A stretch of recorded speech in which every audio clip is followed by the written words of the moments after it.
Good evening and welcome to Walter R. Johnson Sports Complex as we start the 2023 Libertyville Wildcat High School football season. I'm Kevin O'Neill, and with me as always is Coach Bill Mix. Hello, everybody. Coach Mix, Coach Davis is down on the sideline. We will be checking in with him in just a moment here. So we have a week one contest between the Wildcats of Libertyville and the mascotless, nameless Lemont football team coming up from the southwest suburbs to join us up in this direction. So let's talk about what the Cats did last year. Coach Davis, you want to let us know about the Cats season from last year? I'd love to, Coach O'Neill and Coach Mix. It's great to be back with you guys. Mike test, Mike. Another year of Wildcat football here at the Walter R. Johnson Sports Complex. Last year, the Cats finished year 5-5, exiting in the first round of the playoffs against a strong Yorkville team on the road in round one. The Cats opened up the year last year with Lemont, down at Lemont in a 32-27 loss. So I know the Cats are definitely itching to get back to revenge that and get the season started on a great note. All right, thank you, Coach Davis. Good times, a lot of exciting fun. It was a good game last year. Coach Mix, tell us about what Lemont did last year. Right, so Lemont. A lot to talk about here, isn't there? No school mascot at this point. They're in the process of changing it and haven't decided on one yet, so we'll just refer to them as Lemont. All night. Last year they went 9-0. Cats were their closest game last year, won the regular season by an average of 26 points. Number one seed in the 6A last year enrolled the first two rounds and then lost a close one to the eventual state champ at East St. Louis. This year, they are considered to be a powerhouse again. They're listed as 22nd overall. And in 6A, which is their, what do we call it? 6A conference? What are we calling it? 6A division. 6A class 6A. Right, 6A class. They're going to be number 3 at this point. Let's see what else we got this year. All right, so let's talk about their offense, okay? They've been loaded, been very good. They're looking for big things. They've got a number of returning players that they're excited about. Their quarterback, A.J. Carlson, is one name that we were told about. One of their big players we heard might not be playing tonight. QB is Nate Kanikas, I think, Coach. Kanikas. Yeah. All right, Kanikas. Got it. Oh, that's the quarterback. Yeah. Right, and Carlson is their tight end. Yep, big tight end. Okay. So on defense, what are we looking at for the Cats to combat? So defensively, the Cats have a whole bunch of starters coming back, as well as, we're going to look at the offense, actually. We'll look at the Wildcat offense. And so we've got Quinn Chambeau, who is a returning quarterback. He's a junior. He's done a lot of good things last year. He's really grown and developed. This year for Quinn, he's got some new offensive weapons. He's got Blaze LaVista is new to the varsity lineup. He is a sophomore. Luka Nikolic, Steven Gavrick, Sam Sett are all junior wide receivers that are going to really add some explosiveness to the Cats' offense and to Quinn's golden arm. In the backfield, we're going to see Demarion Baker, DB, Boyd Hunt throwing some of his big weight around. Josh Holst is a sophomore stud athlete, and he is a big target. He is, a junior. He is a stud athlete, and he's going to be a big target for Quinn as well. As far as offensive keys to the game, Coach Shack was nice enough to give us a little bit of time out of his busy schedule to tell us about the offensive keys to the game. The big keys there, the first one is protect the football. We need to have good possessions, and when we say protect the football, it doesn't mean just not fumbles and not interceptions. It means to make sure that we are holding on to the ball and we are making good possessions. The second key is execute. They felt like last year they left a few plays, left a few first downs on the field because they lacked execution. And that actually is on both sides of the ball, but offensively especially. And if they can execute, they feel like they can impose their will in some parts of this game. And then the last key to the game is calm and confident in the face of adversity. This is an experienced Lemont team. They've had deep playoff runs the last couple years. Even though they have a new head coach, he was part of the program, and they are going to be tough. They are going to be a tough, competitive team, and the Cats just need to stay calm and trust in what they've been doing. So compared to last year's team, right, and the offense that we ran last year, What do you think? Do we have more experience, less experience, about the same? So offensively, we have less experience on the line and more explosive playmakers with the skill position players. And Quinn being And a Quinn second being, year. yeah, Quinn being a second-year starter. The game starts to slow down a little bit. It's hard as a sophomore making that big leap up to varsity ball, especially when he didn't have as many weapons as I think he is going to have now. And Coach Shack and the offensive coaches, Coach Henneberry, Coach Ori, have really tried to play up to his strengths of moving the ball around and getting the ball out to the playmakers. All right, let's quickly talk about Lemont's defense, and then we'll get to the defense of the Cats. So Lemont won last year's games by an average of 26 points. So talk about stepping on the other teams, right? Yeah, Very athletic. just dominated. A lot of seniors coming back to play defense for Lemont, and one of their X factors that we were told to watch for was Alex Pasquale, I think his name is, nose guard, and he's a right guard.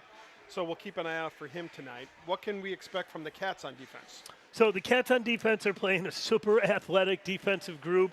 Their defensive line are actually all three starting offensive linemen as well. And so Owen McGrory, Richter, and Rhett Van Boeing, RVB. Old school football. Yeah, so they're going both ways. Look for Antonio Vaughn to jump in and to give those guys a breather every once in a while. The Cats are really excited about their linebacker core. Charlie Clark, Eric Waldorf, Caleb Basic, and Boyd Hunt, those four linebackers. And that Jack Trudelar is jumping in, rotating there too. So you've got a couple softs in that group, but man, are they excited about this linebacking core. And then in the defensive backfield, we've got Marabella, Strader, Hayden Kuntz. Those three guys, Coach Magnuson, Grant, he was telling me how excited he was that these guys are ball hawks. They're aggressive. He specifically mentioned Strader. I coached him. He plays at one speed. He's always full go. You had him in class, right? I had him in class. And then Coach Jones in his season preview actually singled out Hayden Kuntz. And I just want to take a moment because Hayden is a great example. His freshman year, he didn't particularly want to, but we drafted him to play quarterback. We needed him to play quarterback. And he could have played in many other positions on the field, but we needed him to play quarterback, and he did.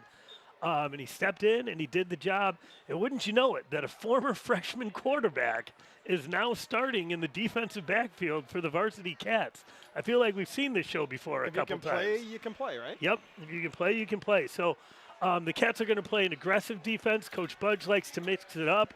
And as we all know, they are always one step ahead of the offense as much as any program in the state because Coach Budge just has these guys so prepared and ready to go. I was perusing the newspaper clippings and some of the season previews. Oh, yeah. I'm sorry. Before we get to that, let's talk about the defensive keys to the game, Coach. So these are from Coach Budge, the keys to the game. Once again, nice enough to give us some time. The first one is no big plays, which they count runs over 15 yards, passes over 20 yards. Last year, Lemont kind of dinked and dunked us. Coach Kowal. Hello. We got visitors in the booth, so we're just saying hi. They kind of dinked and dunked us a whole bunch, a lot of little passes, and then got a couple big plays that just broke our back. We had a couple breakdowns in coverage, a couple breakdowns on blitz packages, and those big plays were just knives right in our back. Cats got a big stop to set up a 3rd and long late in the game. They were down by 4 points, and then a blown coverage turned into a 50-yard run, first down and a long run. 40-yard run. And that was just kind of the dagger for the Cats. It was. Second key to the game is cause turnovers. Coach Budge likes his guys to be ball hawks. He wants them going after it. We've got some speed on the defensive line. We've got some speed coming from those blitzers. There's a lot of good things that those guys can do. The next defensive key is to do our individual jobs well. The defense works best as a unit when all 11 guys are functioning as one, but everybody's got to do their job. If there's a twist called and one guy goes to the wrong spot, that's going to have 2 guys out of position, and that's just where those big plays happen that Coach Budge We talked about that last year of linemen getting out of their gap and running full speed toward the quarterback and then the quarterback getting outside. Right, just running right up. You've got to do your job and trust that your teammates are going to do theirs. And then the next one, next play mentality is what Coach Budge has been talking about. It's going to be a loud atmosphere here. It's opening week. It's opening night, Friday night. Everybody's jazzed up. Everybody's excited about this game. If you make a mistake, you just have to move on. You have to be ready to go on the next play and pick it up on the next play. You can't let those things cascade. And that goes to every sport. Yeah. Everything you're doing. How do you now how do you actually coach that, Coach Mix, on a varsity level? Like, it's one thing to say it. How do you actually coach it? You can keep saying it, and just some kids will respond to it and others won't. They'll just, every shot they miss, they'll take it with them till the next possession. So once they start to get the mentality that you want, which is let that play go and just get on to the next one, you just try to encourage them and that feeling, and that's what they fight for. Sometimes it works, sometimes it doesn't. That's always a big one, not just defensively, just for the defense overall. That's always something we talk about with the defensive backs too. Like, the next play is going to be your best play. Like, you can't worry about the one that got behind you. You can't be thinking about it because you've got to go. You got to be ready for the next one. I was started to say a little while ago. Yes, sorry, Coach. Did we get through all 4 keys? I think we did. All right. We did. I was looking through the newspapers, and one of Coach Jones's quotes that I really thought was interesting was he was talking about the speed and enthusiasm, which is something that, right, you don't really coach. True. And having those 2 things, you can, kids have the speed, you can use it, but the enthusiasm and they're willing to do all the extra stuff, that's great. Hope it works out for them this year on the field. It'd be nice to see. And having this junior group is the last group that I coached, and some of those guys are just fiery individuals and fiery competitors. Guys like Mirabella, guys like Mason. These guys just like competing and they want to go every single time. You've got a couple wrestlers, guys like Caleb Basic, Charlie Clark, the Owen McGrory. Like, these guys want to go. They want to compete. And I'm looking forward to seeing the younger brothers of some of the stars we've had. Gavrick. Yep. On the outside, and Rhett Van Boeing. Yep, on the inside. On the inside.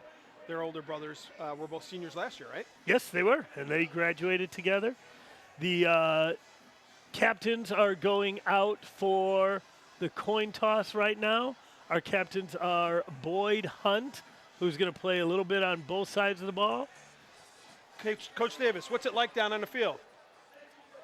Guys, it's an electric evening here tonight at the Walter R. Johnson Sports Complex. Packed house, lots of orange. Orange out tonight. Cats are dressed in their orange jerseys down here, and it's crazy. The parking lot's full. Folks are parking in downtown Libertyville, taking the shuttle coming in. It's a great night here in Libertyville. So captains who are out there are Boyd Hunt, Richter, and then number 34, Charlie Clark. Those guys were elected captains by their teammates and through an interview process with the coaches. Those guys are representing the program. They represent the program in some of the media stuff that we put out. Looks like the Cats won the toss and are going to deferred to Lemont. Maybe we should workshop some mascots for them while we're on the broadcast. Yeah, I think that they're having a hard enough time figuring out for themselves. Well, so I know. I'm it seems like I'm they just might going to stay out of it, Coach. They might need a little bit of help. You feel free. The Lemont Lions. Okay. No? There we go. It is quite interesting. It's already pretty full. The student section is definitely already packed. So want to give a shout out, Kara Bosman, who is our student council sponsor, one of our student council sponsors right now.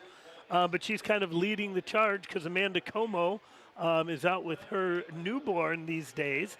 And so Kara Bosman is doing a really good job trying to bring back some of the older traditions. And one of the ones she's trying to bring back is Black and Orange Fridays again, encouraging the student body and teachers to wear black and orange every Friday. And it's been pretty fun to see. When I first got here, Black and Orange Friday was always the thing. It was always there. It was. But then that's kind of faded away. And so now they're bringing that back. And it's been visible in the halls and in the classrooms. Well, that's really cool to hear. I haven't been in the school much lately, but that was something you always looked forward to. You could always see it. And I think the students got into it too. It is an orange out, so you can see it, the crowd, and the cameras pan around a little bit. A lot of orange in the crowd tonight, which is a good thing. Always fun to see. Yeah, and they had a family fun fest for teachers and staff family over in the side field. I saw your little ones out there. Yeah, so that was really nice. I guess maybe this would be a good time to give a shout out to my little people. Little people. Little, not so little, I guess anymore, but No, they're old. Claire, Annie, and Shannon, if you are watching at home right now, I hope you're being good for Mama. What's Maggie doing these days? She's an older. Maggie started Sister? 6th grade, and she didn't want to come to the Family Fun Fest tonight, Coach Mick. She wanted to hang out with one of her friends, little Miss Annabelle. So they just grow up so They quick. do grow. All right, looks like we're almost ready for the national anthem. I'm a little surprised. I kind of thought Lemont would travel a little better than this. I know it's a ride. I know it's a haul on a Friday night, but they've had a successful program, and usually those programs travel pretty well. The student section, at least at this point, is made up of about 20 students. so Yeah, we'll pretty see what close. They're happens. packed in, though. They're tight. They're Yeah, ready they're for more to together. come. So you see the Cats lining up on the end line there. There's Ben Ratner, number 10, Zach Henderson, a few of the guys. And here comes the band out. So we will take a moment here and turn it over to the best band in the land under the direction of Adam Gore and Matt Carnstead. I believe they're both out I there. saw them both there. And so we will turn it over, and we will be back on the other side of the national anthem. If you're waiting for fireworks, those are at halftime today, not right after the national anthem. So we'll see you back here in just a moment.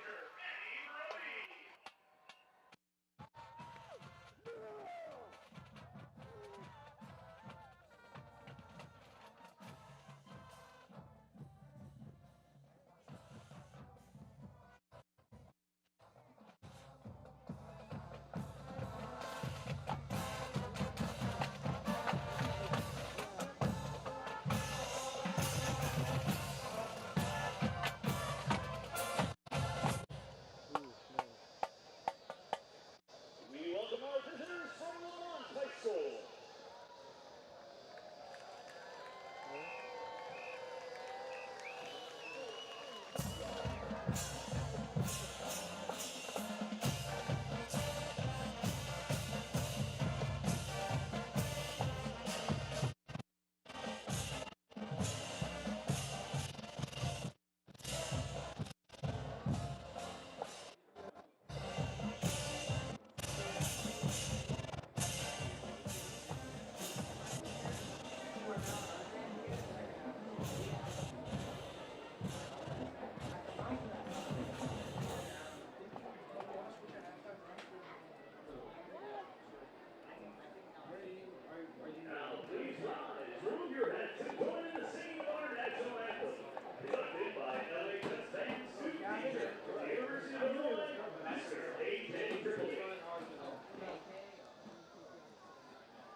All right, awesome job by the band. National anthem, getting us ready to go. Cats are gearing up to make their way out onto the field. They will kick off to the south, protecting the north end zone defensively first. Thank you, Mr. Gore. The American flag, the paw flag, and that is Mason Marabella leading the way. Not just because he's one of the fastest guys on the team, he's also one of the most fiery guys. That was Hayden Koontz carrying the American flag. They head over to the student section. Oh, that's a great shot. Wildcat Productions, print that one. Put that one in the award show. Getting the student section there. See a bunch of seniors. See Nathan Phillips there. I think that's a Kate Rule right there, and Evie Gaydon picking out some students. Everybody's all painted up, ready to go, palms. So, Coach Mix, you build up the first game all off season because it's all you have to get ready for. How do you make sure that your athletes are right, like at the right level when they're going out there? I would be rich if I had that answer. Every group of kids is different. Every group that I've had for 30 years is different. And according to Coach Jones, these kids are very much self-motivated. So you would hope that they would be up and ready to go, put into work.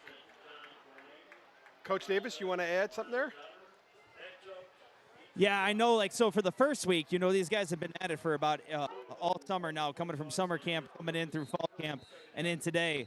And, always the key with the first week, something's not going to go and it's the team that can adjust the quickest to that little wrinkle of somebody where something new pops up that you maybe haven't seen on film, and to have that little bit of element surprise, and the team that's put in the work in the offseason to be in the best shape. That always tends to be kind of the key those first couple weeks, to the team that's able to consistently make it through all 4 quarters and be able to be healthy and keep everybody up. All right. We're about ready for kickoff here. Looks like Ben Ratner is handling the kicking duties. Coach, can you see who's back for Lemont down there? That is number 80. If only I had binoculars, Coach. Looks like maybe Number 8. 32 and 8. Matt McDonald. And 32 is Chase Levers. Ball is high, down the middle to the end zone. He's going to bring it out from the goal line. No, he Nope. can't do that. That's There not you go. allowed. So, at a ball, Ratner has a once Explain the rule. If the ball's kicked in the end zone, if it's an automatic touchback. So even if he has a foot in. Yep. If it's an all in, if anything breaks the plane, it's a touchback. Ratner has a big leg. That was impressive. That's one of the he's- furthest we've seen. He's a good kicker. He will be handling the kicking duties here for the Wildcats for a couple years. So All right. defensively, here we go. Go. So Cats coming out, 3D linemen down, outside linebackers, both are walking up. Nate Kunikis is the quarterback. Inside handoff. Cats. Oh, he spun out of that last tackle, and he's going. He's at the 50. Cats are trying to run him down. Good downfield blocks, and he's gone. No. Wow, not the way you want to start. Number 23, Dan Taylor. I thought the Cats had him. They had him bottled up there. Seemed at the to line of have scrimmage. him locked up. There's no flags anywhere. That was a clean play. Sounds like we might have a replay here. Seems to have him bottled up, and then he just kept his legs moving and kept churning. Nice carry out fake by the quarterback there. 1, 2. Oh, Broke 3. yeah, he just went. Coach Kowal gives us one play, 16 seconds, 80 yards for a touchdown. That's a rough start for this defense. Check out the extra point, Coach. Oh, look at is your this. thing. This is a little spread, not quite muddle huddle. I don't think we're going to see much muddle huddle from the Cats this year, Coach. Nope. All right, number 12, Kunikis, the quarterback, is So maybe it's the kicker. kind of an adjusted muddle huddle. And it's a fake. Kunikis is trying to get outside.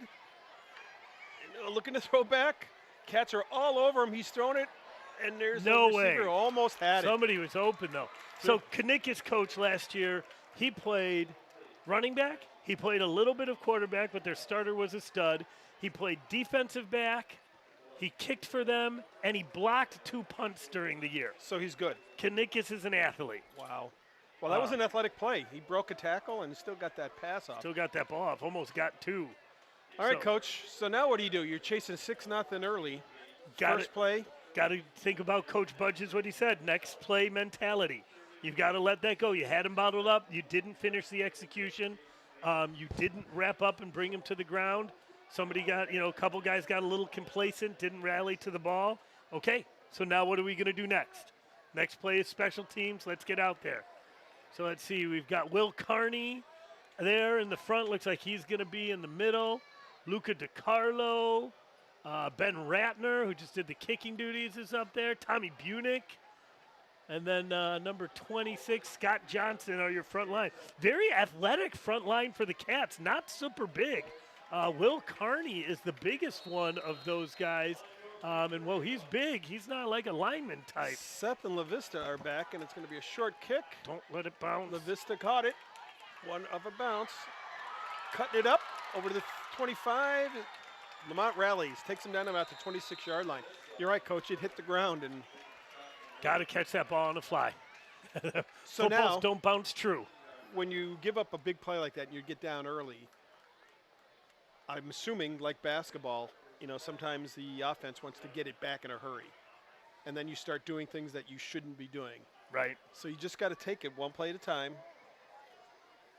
They're not going to change their play calling right now. Whatever Coach Shack has scripted for these, we're going to stick to the script, see what they're giving us, and be ready to move.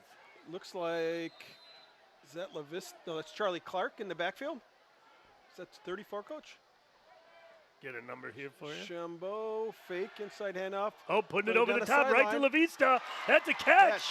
That is a heck of a catch.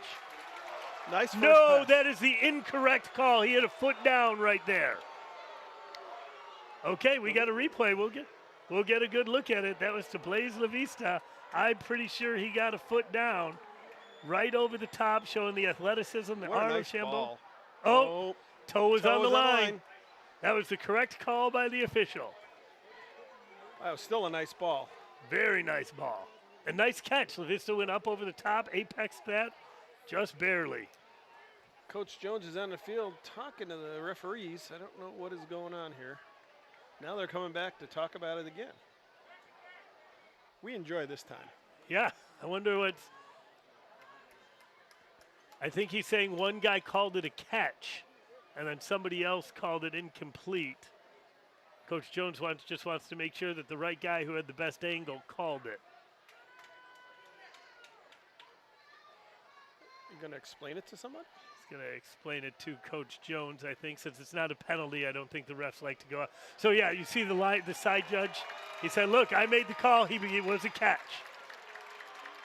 Narrator. I don't think it was. End of scene. The ruling on the field is the receiver had 1 foot in bounds. That results in a first down for Libertyville. That was a nice play. It was a heck of a play. And there's not replay in high school, so you go on what the refs see, and the refs saw that. Looks like LaVista's in the backfield.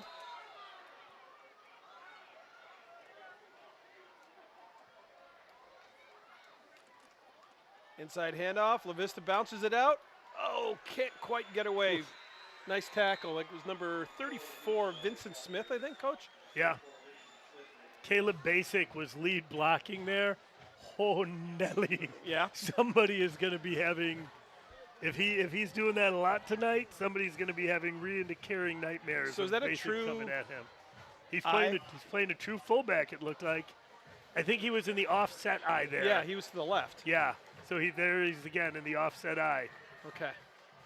And LaVista's. Well, I guess you'd call him an H-back. Okay. Motioning into trips. 3 receivers right. Bubble screen.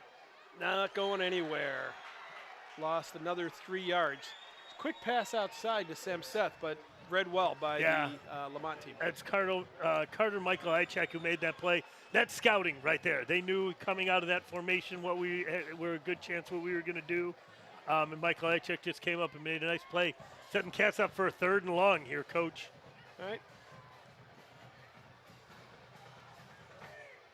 Stephen Gavrick getting the sign from Coach Ori on the side. Cats going 2. Nope. Now we're switching. 3 receivers left, 1 right. Sam says, oof, a little confusion on the formation. Looks like they're still not totally sure out there. Don't like to see that. Off. Shambo is rolling left. Now back to the middle. Throws it down the middle. He's got a receiver. Nice pitch and Nicely catch. done. That was That's Sam Seth. He's a beast. 5'8", 155. He's pretty ripped. I'll give him 5'8", 155. That was a nice play. He curled around in there. I think there was a little confusion on who had what route initially, but Sam found a soft spot in the defense there, kind of right behind the linebackers. Credit Quinn, kept his eyes downfield, was able to come back instead of rolling all the way out, kind of came back, readjusted, and found a spot.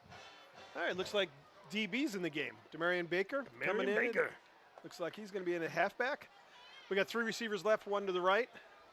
Looks like Gavrick's down here to the right, to the short side of the field. DB goes in motion left, out into the flat, off his hands. It was a forward pass, incomplete. Totally forward pass. DB had some room, had some blocking out in front of him there. I think he got a little excited and might have started running. First time touching the ball. Yep, might have started running before he had the ball. Coach, he has legit electric speed. Like, we have the electric speed timer, so it's not just a coach's clock. And I'm not going to throw numbers out there because I didn't witness them, but it is elite speed. All right. And he's got the moves to go with it. So I have a feeling we're going to be going back to that one at some point. Looks like we got 2 receivers left, 1 to the right. I think that's Clark in the backfield. No, it was LaVista. Oh, again, got him open, got him beat. Got him! Touchdown, Wildcats to Gavrick. Nice pass. Boy, he's been on target every pass. Quinn has, you are absolutely right, Coach. That's a great point. Everyone has been right in the receiver's hands. Huge pass. You see Gavrick actually has him beat here even before the defensive back stumbles a little right there, but Gavrick had him beat, and that ball was going into his hands no matter what. Well, the younger brother of the receiver from last year, making an instant name for himself. Nice place. Nice play. So we're still lining up in muddle huddle. So we'll see, is that Ratner? I don't have the angle yeah, right it here, is Coach. Ratner. So Ratner kicking. Yep. And then Stephen Gavrick. Gav is the holder. So our running to muddle huddle to Gav. He runs it in for He's 2. in. Muddle huddle, muddle huddle, muddle huddle. For those of you new listening here, Coach O'Neill thinks he invented the muddle huddle. No. And you just ask him, he'll tell you everything about it. I merely adopted the muddle huddle. Coach Mix, I think it's on the Wikipedia page for Muddle Huddle. That's all Coach I hear. O'Neill was one of the creators for it. Yeah, we'd be teaching next door. All of a sudden I just hear muddle huddle. Coach Charlie Bliss at Maine South taught Ray Albert and myself, and we just happened to bring it up here in this direction. Well, it's a great response by the Cats. Yeah, like you said, like that opening drive, you have to just execute. And I think I think we saw a lot of what we're going to saw. Lean on Quinn's arm, use those weapons. We haven't even thrown one ball to Nikolic or to Josh Holst, both of whom are tremendous weapons as well. And he's been on target. Yes. Been very impressed so far. All right, Cats the kick. Ratner to kick again. Let's see. Connie Colwell's coming in with our drive numbers, Coach. Looks like. All right, we got 6 plays, 74 yards in 2.5 minutes. Impressive. All passes. Another Jeep kick. Foot on the goal line. The end zone. That'll be another touchback. I have a feeling we're going to see a lot of touchbacks this year. Jacob Pascoul caught that ball. Coach, only 3 minutes has gone by in the game. Well, keeping busy. Now, wrap up on tackling. I think we should be in good shape. Let's go. Lemont starting, 1st and 10 from the 20-yard line.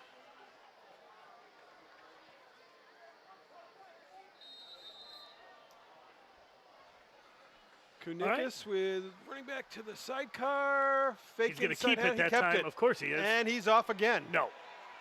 Wrap him up. Nice tackle. Mason Strader finally got him, but not after a 25-yard gain. Man. And that was just, that wasn't even a missed tackle. That was just, he just flat out beat us to the spot right there. So Coach Budge is looking to see what he can figure out. Good shot there of Coach with DB. Kanikas running back in the sidecar. He's going to Nobody's throw. open. And he's got a gap, and he's running. Oh, he's big, too. Yeah, he is. He He's got a wrapped big up boy. and fell forward for another 4 yards. 6'3", 210, and just an athlete. I mean, a good quarterback. I'm not saying just an athlete in a negative way, but he is a hoss. You can All see right. how strong he is. Quickly, Lemont's down to the Cats' 43-yard line. Another first down. Connor Wilms is in the sidecar. Antonio Vaughn looks like he's coming. Inside handoff. Another. Boy, they're just ripping off 10-yard runs here. Got to see if our line is getting beaten to the point right now, getting pushed back, or if they're just taking good blocking angles, because their running backs look like they're getting to our linebackers untouched. They're getting to the second level before they even get touched. All right, Dan Taylor, who just had that 9-yard run, still in the sidecar. Kanikas. Fake the handoff. Kanikas goes up the middle again. Linebackers. So those are all read plays, and he's just looking to see what that end is doing, what our end guy on the line of scrimmage. Coach Davis, I don't know if you can see down there if we're getting too deep on our penetration or if he's just making the right read every time, but we're definitely getting hurt at the point of attack right now.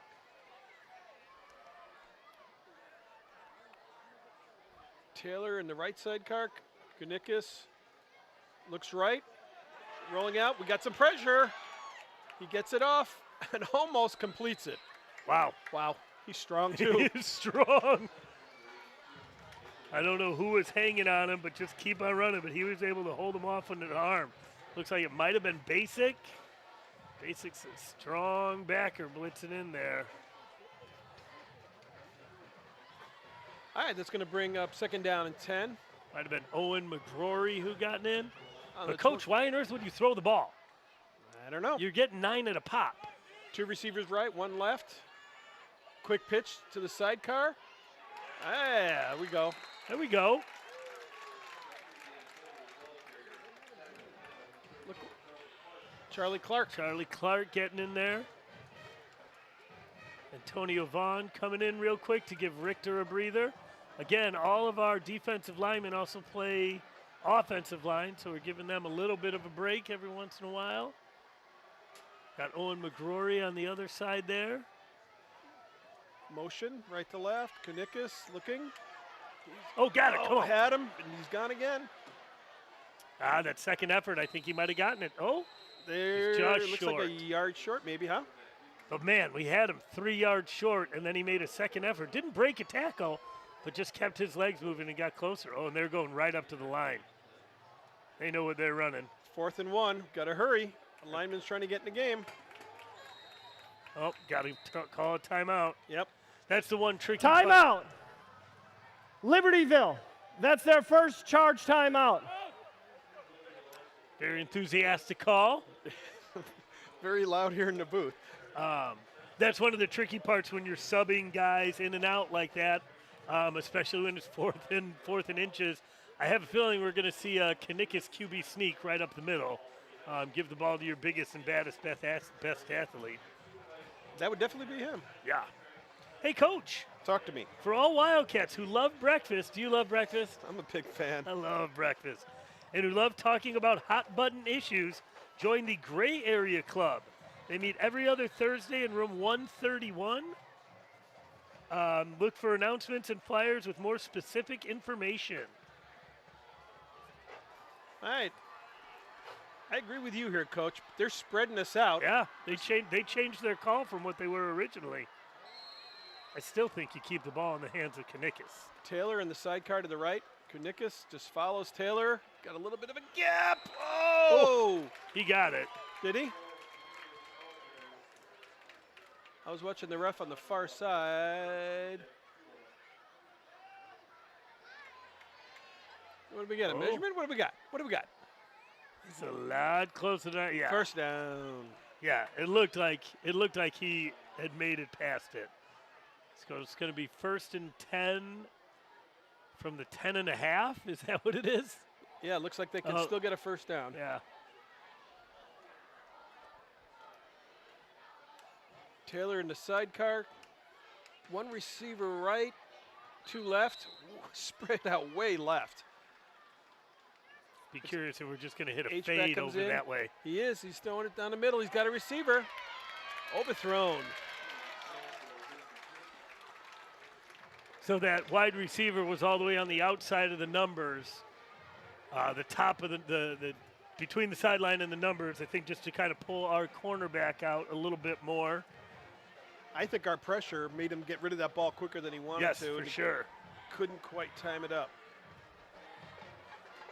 All That right. was Mirabella over on the corner down here. We had a linebacker. Ooh, look for Second a and blitz 10. coming from the bottom of your screen right now. Pitch to the right to Taylor. Got him. Rallying. All right, all right. All right. Going to bring up 3rd and maybe a long 8.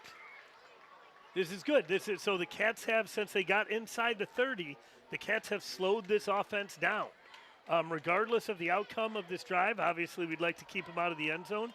But regardless of the outcome of this drive, Coach Budge has something figured out. And now it begins the chess match of what their adjustments are on the next drive and then what ours are. Shout out to the Hatton boys, Mr. Cameron and Daner at home watching the game tonight. 2 receivers right, very tight to the line. Pass. He throws it. Oh, my He's goodness. got someone open. Breakdown. Oh, we got a flag. Number 50 for Lemont was way downfield. I don't know. There's a flag at the line, too, and looks like one downfield. Ineligible man downfield. Nice call, number Coach 50 of the Hicks. white. That's not allowed. 5-yard penalty. 3rd down. All right. I didn't see the way the rest of the linemen went on that. I wonder if that was a read run pass option, and number 50 just decided it was a run. He was out there and on an was going island. out. He was by Yeah. himself. So he might have thought that was straight run, and Kanikis read because man was that receiver open. Yep. We had a breakdown there. I think we had a blitz coming from who would have been covering that. 1 receiver right, 2 left. 3rd and Taylor 15. in the sidecar. Got a Oh, he got hit. short. Picked it off in the end zone, bringing it out after the 10. That's Mirabella, I think. Nope, Mirabella's down here. It looked like number 1. Wasn't number 1? Coach O'Neill, that's number 4, Blaze LaVista. Blaze on the LaVista. interception. I didn't know he was getting it on defense tonight, Coach. Nice job by Blaze. Might have taken the touchback there, but we'll take the ball. Big play. Thank you, Coach Davis. Last thing for the Hatton boys, Daner, I hope you feel better, buddy. Thanks for checking in tonight. That's a big stop, Coach. It is a big stop. That's feels like we haven't watched him play much, but an uncharacteristic mistake by the quarterback. Yes, yeah. He missed that throw. I wonder if he got hit. It kind of looked like that ball didn't come out as clean as most of his had. The receiver broke to the left, and he threw it. So he stayed out on the right with the ball, so we'll see. All right, Shambo at the far end of the field. Quick throw out into the flat. Nice little All right, 6-yard gain. There we go. Get out of the shadow of your own end zone. Get the Get a little Monax something coach. Who going. was that? Levin? It was Gavrick? Yep. Okay. That's fantastic. That's so big. And like I said, Coach Budge has got something figured out a little bit defensively now, too, after a couple big plays and after a nice drive.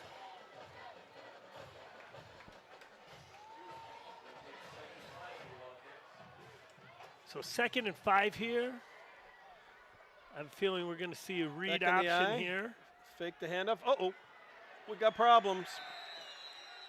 Wow.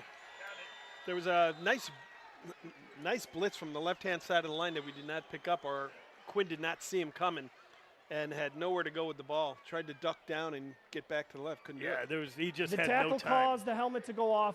The quarterback does not have to leave the game for 1 play. Oh, that's interesting. I thought no matter what, if it came off, he had to come out. What was the reason? It said the tackle caused the helmet to come off, so you don't have to come out. That's interesting. I didn't know that was the way the rule was done. All right, that's going to bring up 3rd and long, 3rd and 15. Demarion Baker checks in. He's going to be in the tailback position. 2 receivers right. Looks like La Vista and Seth. I think Gavrick up to the top.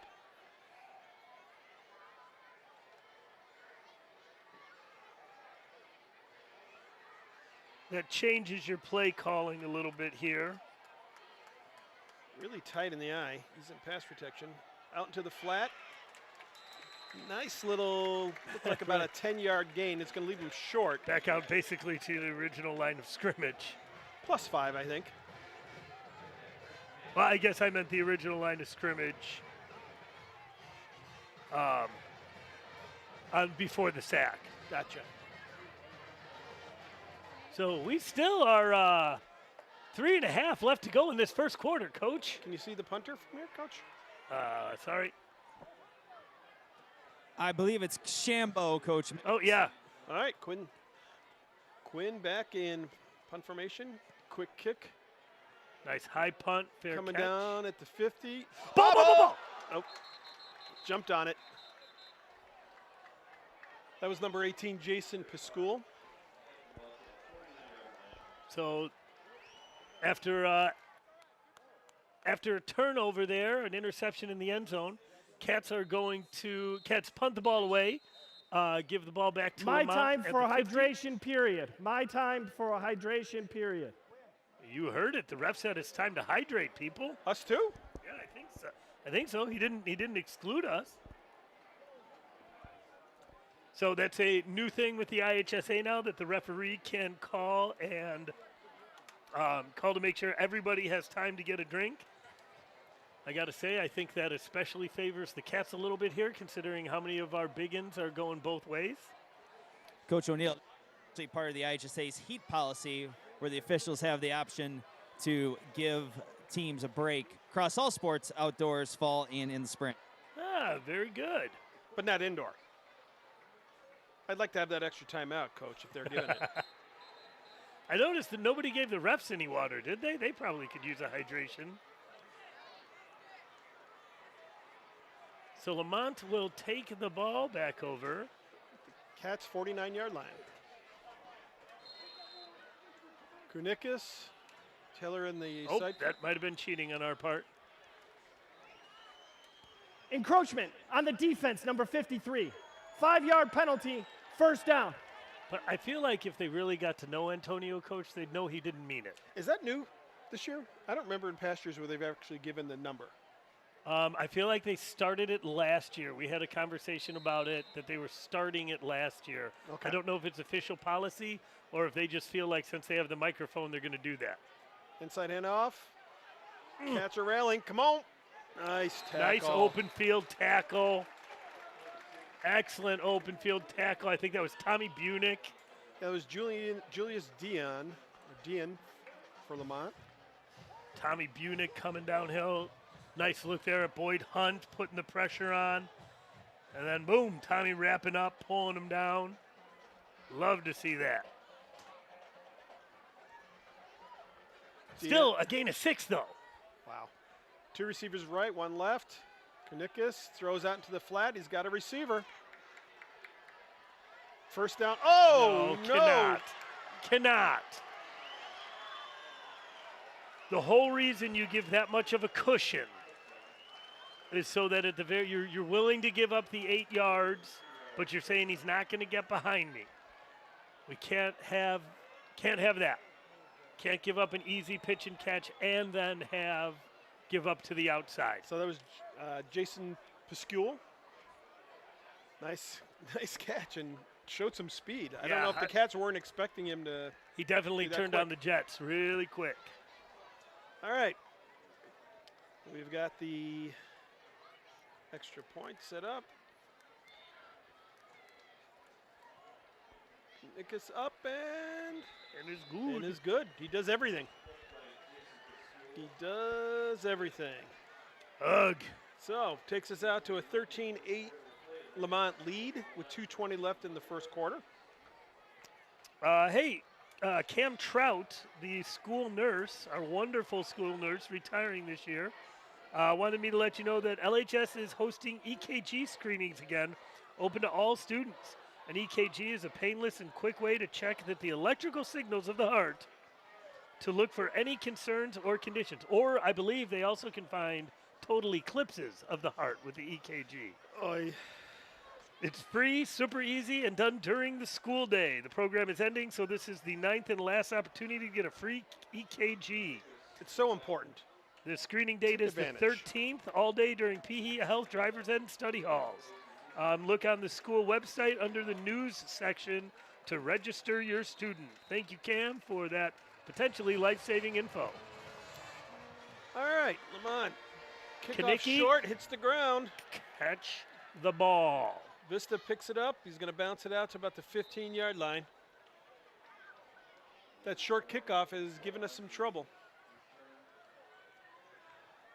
So the Cats will start from their own 15-yard line, chasing 5 points.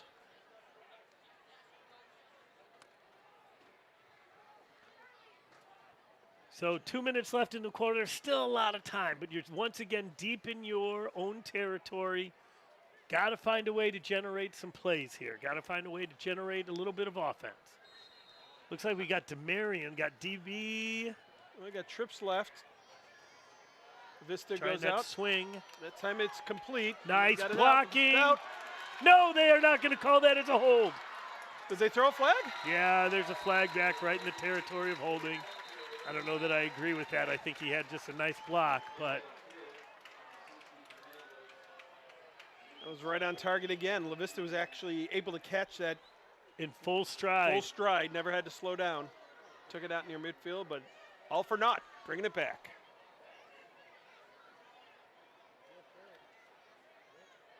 He was real slow to throw that flag, too. He must have saw the hands stick in there. Looked like it was just a nice block. Holding, number 13 of the offense. 10-yard penalty. Replays first down. All right, next play mentality. Yep, Let's go. next play mentality. Although I got to tell you, based on what we just talked about a minute ago, I'm not a fan of giving the numbers. Don't need to do that in high school, I don't think. That's why I was surprised. All right. Vista in the backfield. One receiver right. Oh, excuse me, two right, one left. Receivers on the far side of the field are way out. And that's Gavrick. They're giving Gavrick a lot of room now. Got some space. Ooh. Seth Seth. out to the 25-yard line. Another dart set down right in that little open area. Yep. Shambo put it right on him, and I get you right on him. yep. So that's big. That not only erases that penalty, that gets the Cats out from the bottom of their own end zone, gives Shambo a little more room back there. Everybody gets breathing room. And it's a first down. Sammy was our freshman quarterback. Drafted in because Quinn moved up to sophomore his freshman year. Inside handoff. Nice spin. Looks like La Vista again. Lemont rallies to the ball. Going to be about a loss of 1 yard. Going to bring up 2nd and 11.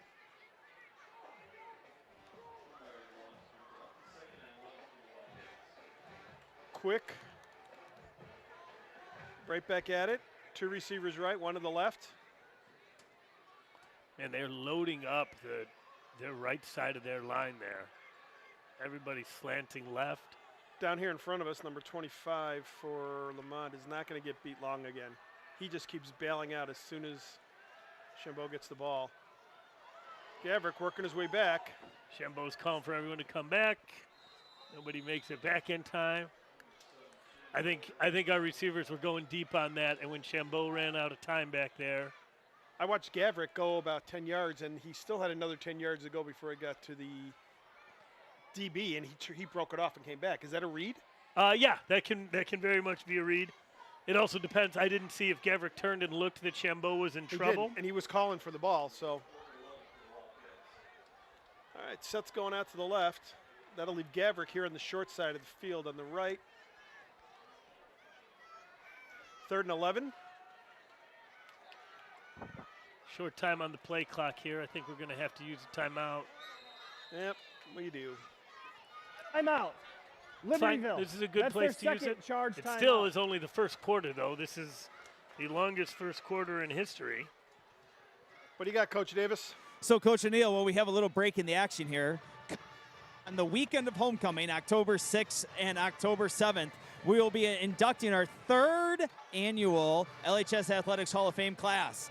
And as part of this year is the 2004 football team, the state championship team who went 14-0, won the only state championship in football here in the history of the high school. So we want to give a shout out to any alumni that are listening, or even anyone who knows someone on the 2004 team, or maybe was a player or a coach, to please head to the LHS Athletics website. There's an RSVP Google form. We're trying to collect as much information for everyone as we can so we can honor the team on homecoming weekend this upcoming fall. So spread the word. We need your help. Please direct anybody you know or may still be in contact with who was in that 2004 football team to the LHS Athletics website and to be in touch on a Google form with Coach Coos and myself. Thank you, Coach Davis. Coach Davis really spearheading that for the for that weekend, for homecoming weekend, and it's going to be exciting seeing a lot of those guys back here. That's when I was still a young teacher here, Coach Mix. I hear you. This is interesting. So Levis is out here to the right by himself. 2 receivers left. Trouble. Uh-oh. Get rid of it. Nope. Run down from behind. Shambo probably lost about 3 or 4. That was number 9, Joe Pockle. Oh, And then we got a flag. Somebody said something. talking to Coach Jones. Usually not a good sign for our guys. So it's going to be 4th and forever here for the Wildcats. It looks like we're going to be punting from our own end zone. Looks like the flag's on Lemont, Coach O'Neill. So Even it better. might be a 4th and manageable here. Dead ball. Unsportsmanlike conduct, number 73 of the offense. Half the distance to the goal line, 4th down. That's what I get for turning on my mic on the other side of the field. No problem, Coach. I have a feeling one of the offensive linemen might have taken a little umbrage to the way Quinn was brought down, and might have had something to say about it. You are a wordsmith. It's a good word. Thank you. Come on, kick. Quinn, get into it. It's going left. It's not going very far. Stops dead at about the 29-yard line of the Cats. That's going to be great field position with 38 seconds still to go in the first quarter. And Lemont is threatening right away. Right away. Yeah, I mean, that's last thing we need to do is give them field position, give them a short field here. I mean, their offense has just been humming. We were able to slow them down, but then once again, big plays. You know, Coach O'Neill, I know keys of the game, Coach Shack had, I think, that 3rd one about that in the face of adversity. This will be a great test of it here for the Cats. You know, across all sports, we talk about it all the time about how big the mental game is. This will be a good chance for these Cats to show off mental skills as we get going here at the end of the first quarter. Yeah, very right. This looks like a different quarterback, Coach. Number 5, Chris Montel. Pick it off. There we go. Interception. That's number 12. That's Tommy Budick. No, I think that's Mason Strader, number 2, Coach. That's number 2, Mason Strader. That's what I was saying. Number 2, Mason Strader. Outstanding. So that was interesting. They went to a different quarterback. I wonder, Chris Montel. Yeah, Chris Montel and first pass. Mason showing you his fiery over there with Hayden. Yeah, number 5. And that ball was just hanging up there. Either one of those Cats could have gotten that. Mason, that black tape, it looks like racing stripes on his arms. All right, so Cats back in business at their 38-yard line. That's huge. Still 26 seconds to go in the first quarter.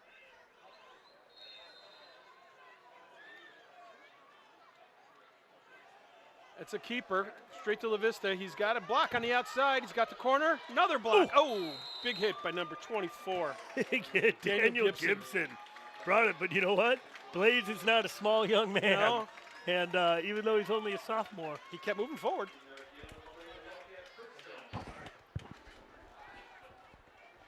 so Blaze is listed at 6'2", 190, and I tell you, he is every bit of it. He is a thick athlete, and he is a fierce competitor. He wants to be on the field, and he wants the ball.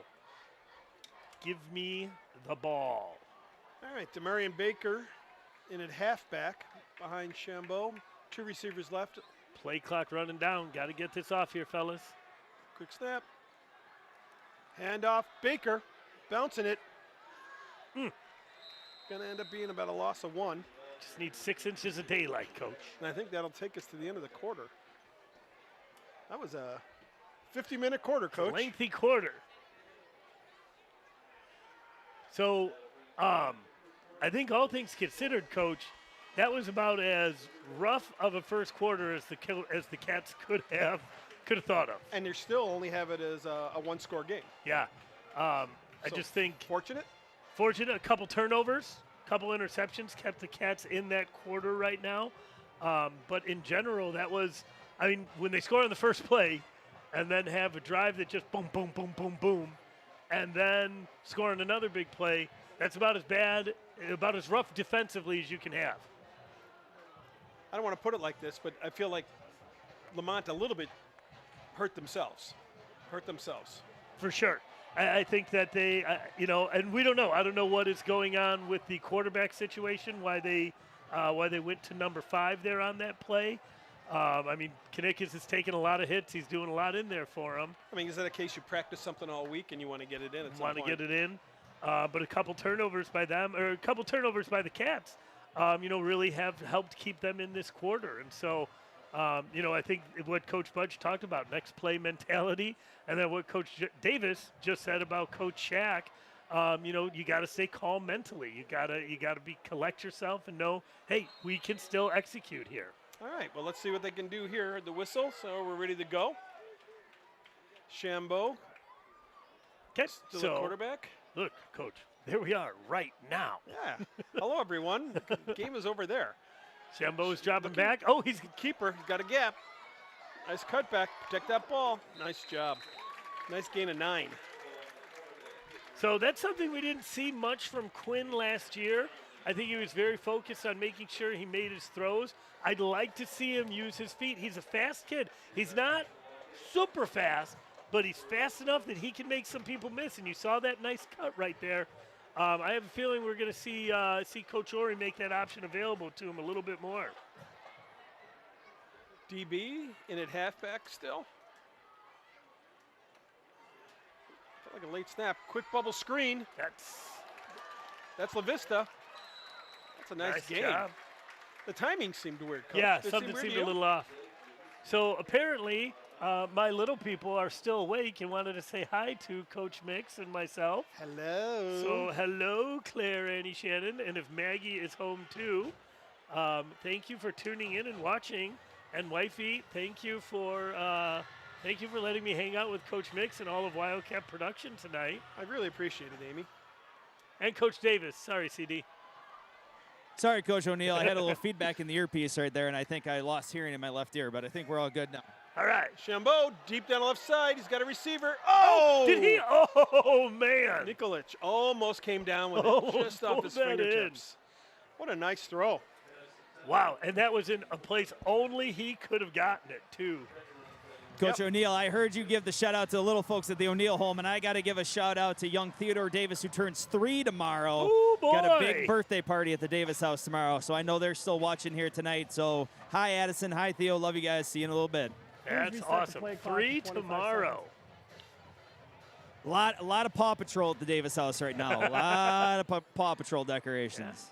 I'd like to say hello to my second grade teacher, Mrs. Bennett, at Lee Avenue High School. She would be 103 this year.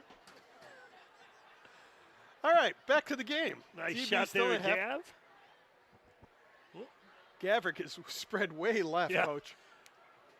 He's getting verbal commands right from Coach And they got a Christensen there. safety down here with him, too. Wow. Inside hand up, DB. Come on, DB. Come on. Man. So electric, but he's still only 140 pounds. Got to get a little bit more of a hole there. So now that's going to bring up 3rd down, right, Coach? Or is it still? Should be 2nd down. Third and 9. Sorry. 3rd and 9, yeah, 3rd down. So by keeping Gavrick this far down and out, he's occupying 2 players. Is that part of the play design? I think so. I'm a little surprised they have a safety that far over the top. I mean, now there's 2 receivers Right, now over there's 2. here. Sam Seth is over here too. So, but it brings 3 defenders. Right. And now number 7's coming over the top over here too. They have 4 defenders for 2 receivers on this side of the field. Looks like, nope. Good bounce out.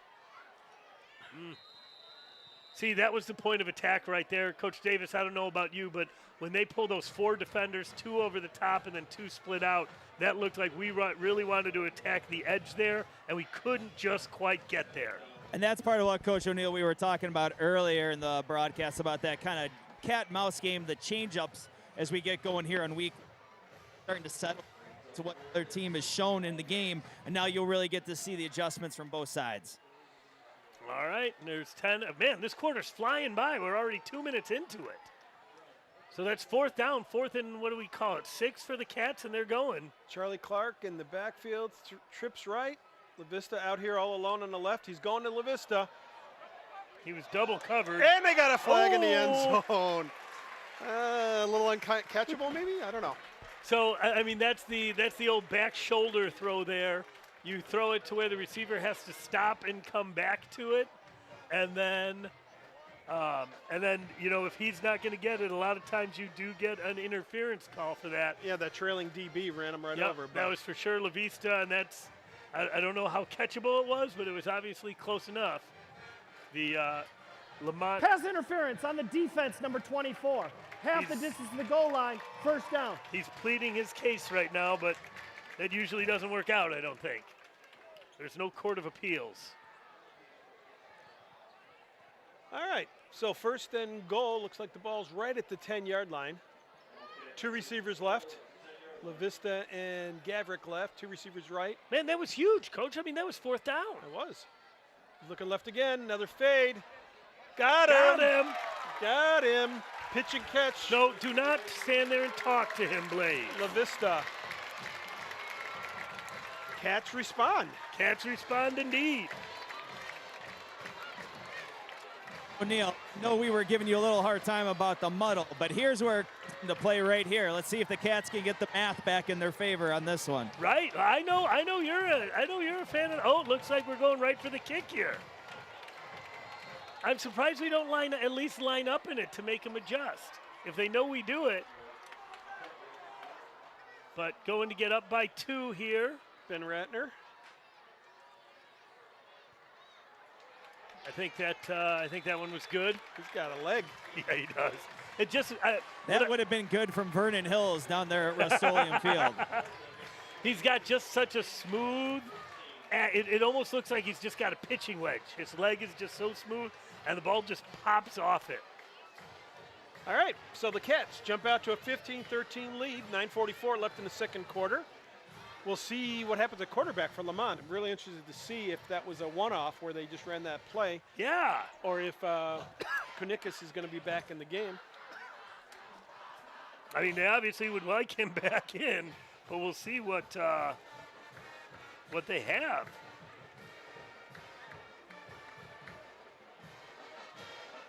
Still not much wind to speak of. So that was excellent. Thank you, Coach Coal. 9 plays, 62 yards, and 242, helped out by that pass interference that I think Quinn and Blaze helped. I mean, they earned that pass interference by their positioning. They did. They did what you would teach them to do. Yep. All right. Coach O'Neill here for the kickoff, too. We do have an official shortage here in the state of Illinois, so if anybody's interested in an IHSA official, please contact the athletic office. We'd be happy to get you hooked up and get you even maybe a free waiver to get in and get certified to be an official to help us out in any of our sports. Ratner kicks it high. It's going to be short out from the dropped at the 5. Oh, boom! Oh no! Rally. All right. Brought him down at just short of the 20-yard line. Got to break down. I think the Cats saw that ball hit the ground and instead of peeling back a little bit, accelerated more. When you're coming down on that kickoff, you've got to throttle down so you don't run right past him. That was Jason Pasculi, who had the touchdown earlier. He's got a burst. All right.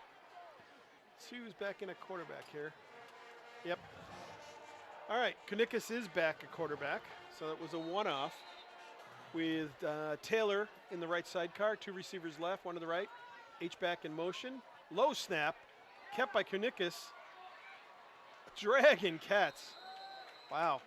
He got hit. Just so powerful. And the Cat's down on his knees. Hopefully, yep, he's up. There's Jake Ritker. He's going to come out for a play. That still makes me so curious he's now. down. My time for the injured player. He's mad. Makes me think it's not just a cramp if he's that upset. We're going to go hydration timeout at this point. Hydration timeout. That's not good. No, especially when, oh, is he already up? Oh, maybe it is just a cramp, Coach. Maybe he's just annoyed because he's cramping up. But, I mean, that's going to be a factor for our line this whole rest of the game. It's hot. It has been hot the last couple days, and those linemen are going both ways. Both ways, I know. And those are big bodies to go both ways. Members of the cheerleading squad walking by, selling 50-50 raffle tickets to the folks down here. Coach Mix. Talk to me. Well, we're going to play now. I guess I'll wait on this all read. right. Sorry. So there's Richter coming off the field, earning a little bit of a break. Megan, our trainer, will probably give his calf a little work there. See Sammy Seth right there, talking to Luka Nikolic. Motion left to right. Kunikas, direct snap, inside handoff to Taylor. Nice. Oh, thought maybe he started to lose the ball there. Short about game. 4. Looked like number 50, Owen McGrory, with that tackle. You know, that's one of those things that when you're playing defensive line, when your line is a little tired, they stopped him at the point of attack, but he still picked up about 1.5 because he was falling forward. All right, 3rd and 3. Kunikas He's going to keep it. He's keeping that. Oh, stack him up. He's going to be close. I think he might be a little short. I think he's a yard short. I think he's a half yard short. Oh, it's where that line judge is, though. He looks like he gave him a. Oh! Wow. Boo. Wow. That was a generous call. Or a generous spot, I guess I should say. All right, back to work. So it's 1st and 10 for the 29. Now, see, right here is where things get a little dangerous for the Cats because you're slowing them down. Now watch out for the big play. Handoff to Taylor, trying to go left. Excellent job. Linebacker stayed at home that time. Nobody over-penetrated. Nobody ran past. And we were able to swallow that up. Oh, that was Julius Dion. Glad to see Richter is off the table already.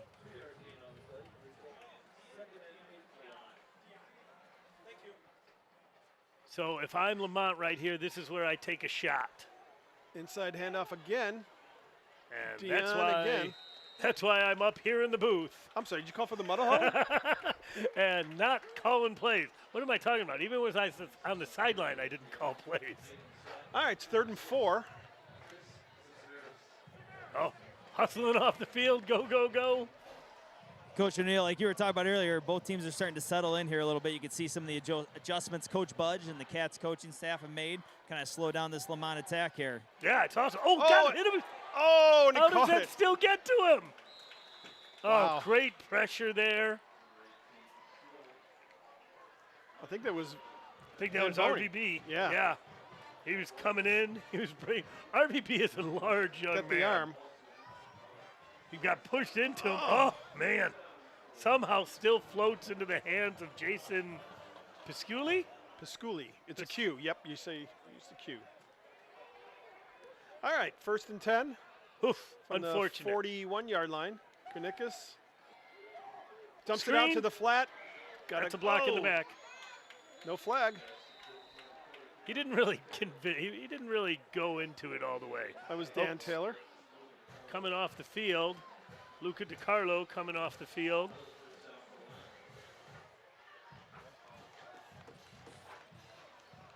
First and 10. Did not see which Cross defensive back midfield. went in for him.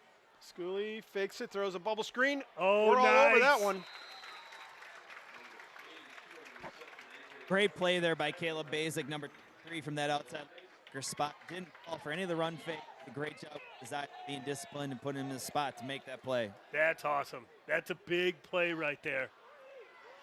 I think that Coach Mix, this is one of the first time Lemont has been behind.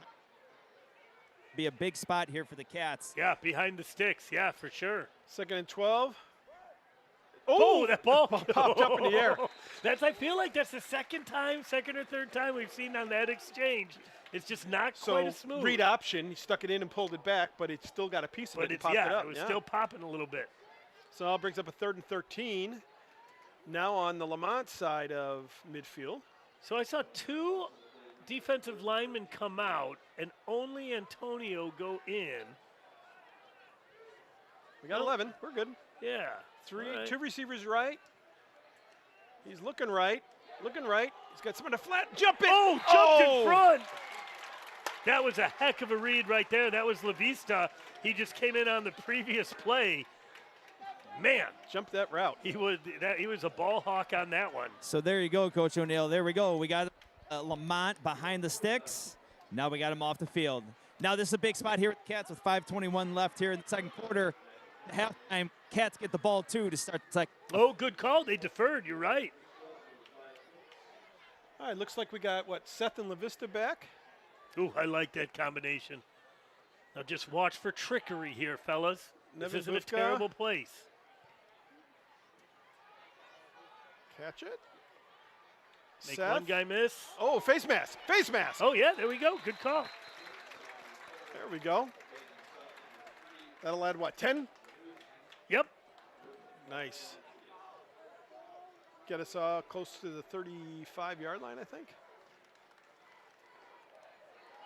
So yeah, like Coach Davis said, this is a big spot in the game here. 5 minutes left. You're up by 2. Chance to put some more points on the board here. No, Coach O'Neill, those guys that make a lot of money playing football and coaching football on Sundays, these are the situations that they spend a lot of time on. The 4 minutes. Personal foul on the kicking team. 15-yard penalty, first down. As we hear there on the personal foul against Lemont. But these are the situations right here they spend a lot of time working on. A great opportunity here for the Cats to control the ball, get one punch in, then get it right back. Basically a 14-point swing or 16-point swing here possibility for the Cats. So I have a question for you after this play, Coach Davis. So we'll turn to Coach Mix. Chambeau throws out into the flat. La Vista. Oh! Got to hold that block just a little longer. Kyle Anderson came and blew that one up. How long? He can't hit him. When can he start blocking? When can Nicholas start blocking? Yeah, when the right ball's away. in the air, isn't that off? Nope, because it's behind the line. All right. Coach Davis, how much time in varsity high school football do you spend in these type of drills? 4-minute drill, 2-minute drill, like that kind of thing? A lot rates as you going into. We lost you there a little bit at the start. Oh. What, pick us up after this play. 2 receivers left, one way right again. Chambeau looking to the sideline for some more direction. Short time on the clock, play clock here, fellas. Marion Baker steps up to block. Kept by Chambeau. He's got a gap. Ooh, lots of Lemont. Brings out another. That's a nice 12-yard gain there. Going to bring up a 3rd and manageable, I would say. 3rd and about 6. He's moving back. Yeah, about 5. Going back to your question on that there, that is one of those things that everybody spends a lot of time on, especially as you get ready for that first game when you come back in August coming out of your summer camp. Okay. Being a freshman coach, that is a nuance. That, we'll do a 2-minute drill, but that's about as complex as we get on our level. So, and as we said, I know you guys We're gonna talked about it. We got 6 seconds on the play clock. Hurry into line. 3 receivers left. No one to the right. And we had to take a timeout. It looked like it was slow getting in. Timeout. Libertyville. That's their 3rd and final charge timeout. that's tough with 3.5 left. Like to have it. Coach O'Neill, like you were saying back earlier, that's one of the benefits here. The Cats have, I know you guys hit that in the opener, out of experienced guys back, especially at the positions. When you have people come back, you're able to spend more time on the situational football, and that's really what goes on, of understanding the situation and what you need to have get done. Even like you were talking about your 2-minute drills, a lot of it comes into end of the half, end of the game. Do you need a field goal? Do you need a touchdown? All that stuff is stuff that as people are more comfortable with being able to take care of like some of the basic X and O's, you can spend more time on that situational stuff. It pays dividends as the season goes on. That makes sense. I guess that's one of the perks of the experienced team, like you were saying. Especially an experienced quarterback. You've got a junior who's got 1 year of varsity ball under his belt already. Right. It was really great. And that experience of kind of going through and playing as a now coming into it with year 2. Also that experience baseball field, that catcher for the varsity baseball. We're losing Coach Davis down there, Coach. We'll try to get that all squared away. So on that last play that was negated before the timeout, Quinn actually looked at Josh Holst. It's the first time he's been targeted. It's 3rd and 5. Trying to get it on his own. He's got it. Got it. Cross. That's big. Cross in midfield. Coach, I don't know if anybody else saw it, but Sammy Seth, or no, sorry, who was down there? That was, yeah, it was Sammy Seth, was wide open, right underneath. He just turned around at the line. The defensive backs both bailed with the receiver. Is the ref down? Yeah, he got rolled up on that. Coach O'Neill, while we got a break in the action here a little bit, we want to give a big shout out to Coach Loika and the varsity girls tonight, hosting the 16-team cross athletics. We split hosting duties with our NSC neighbors, the Warren Township Blue Devils, up to the north. So big shout out to Coach Loika and the Cats. Haven't heard a report yet. I know they won the first game tonight. Hopefully we get some scores coming in here in a little bit. We wanted to give them a shout out here on that first big weekend of the girls volleyball season. That's awesome. Yeah, the referee is still down, being tended to by the trainers. I think it's in some other LHS athletics news. Coach Thunholm and the varsity boys soccer team start the North Shore College Prep Showcase Tournament down at New Trier, hosted by New Trier on Saturday. The boys are in action starting at 10 a.m. down at the New Trier Northfield campus against the Loyola Academy Ramblers. And then I know on Saturday, Coach Peterson, the varsity girls golf team, heads up to Spring Valley Golf Course up just over the border in Wisconsin for a nice 16th invitational by Antioch. And then Coach Wall and the varsity boys team is back in action on Monday. They head up to Strawberry Creek Country Club up in Kenosha for a tournament up there hosted by the Warren Blue Devils. I think I got a lot. I know we got more to come, and I'm doing this all by memory, Coach. Right, I know. I was going to say, even though I put that in there for you. I'm so impressed that you're doing this all by memory. It's pretty impressive. Normally, the guy that schedules this all a year ahead should probably know what's going on most of the time. All right, the referee's going to stay in the game. Hey, he's a gamer. All right, so it's 1st and 10, 3:25 to go. Cats with no timeouts, but they are across midfield.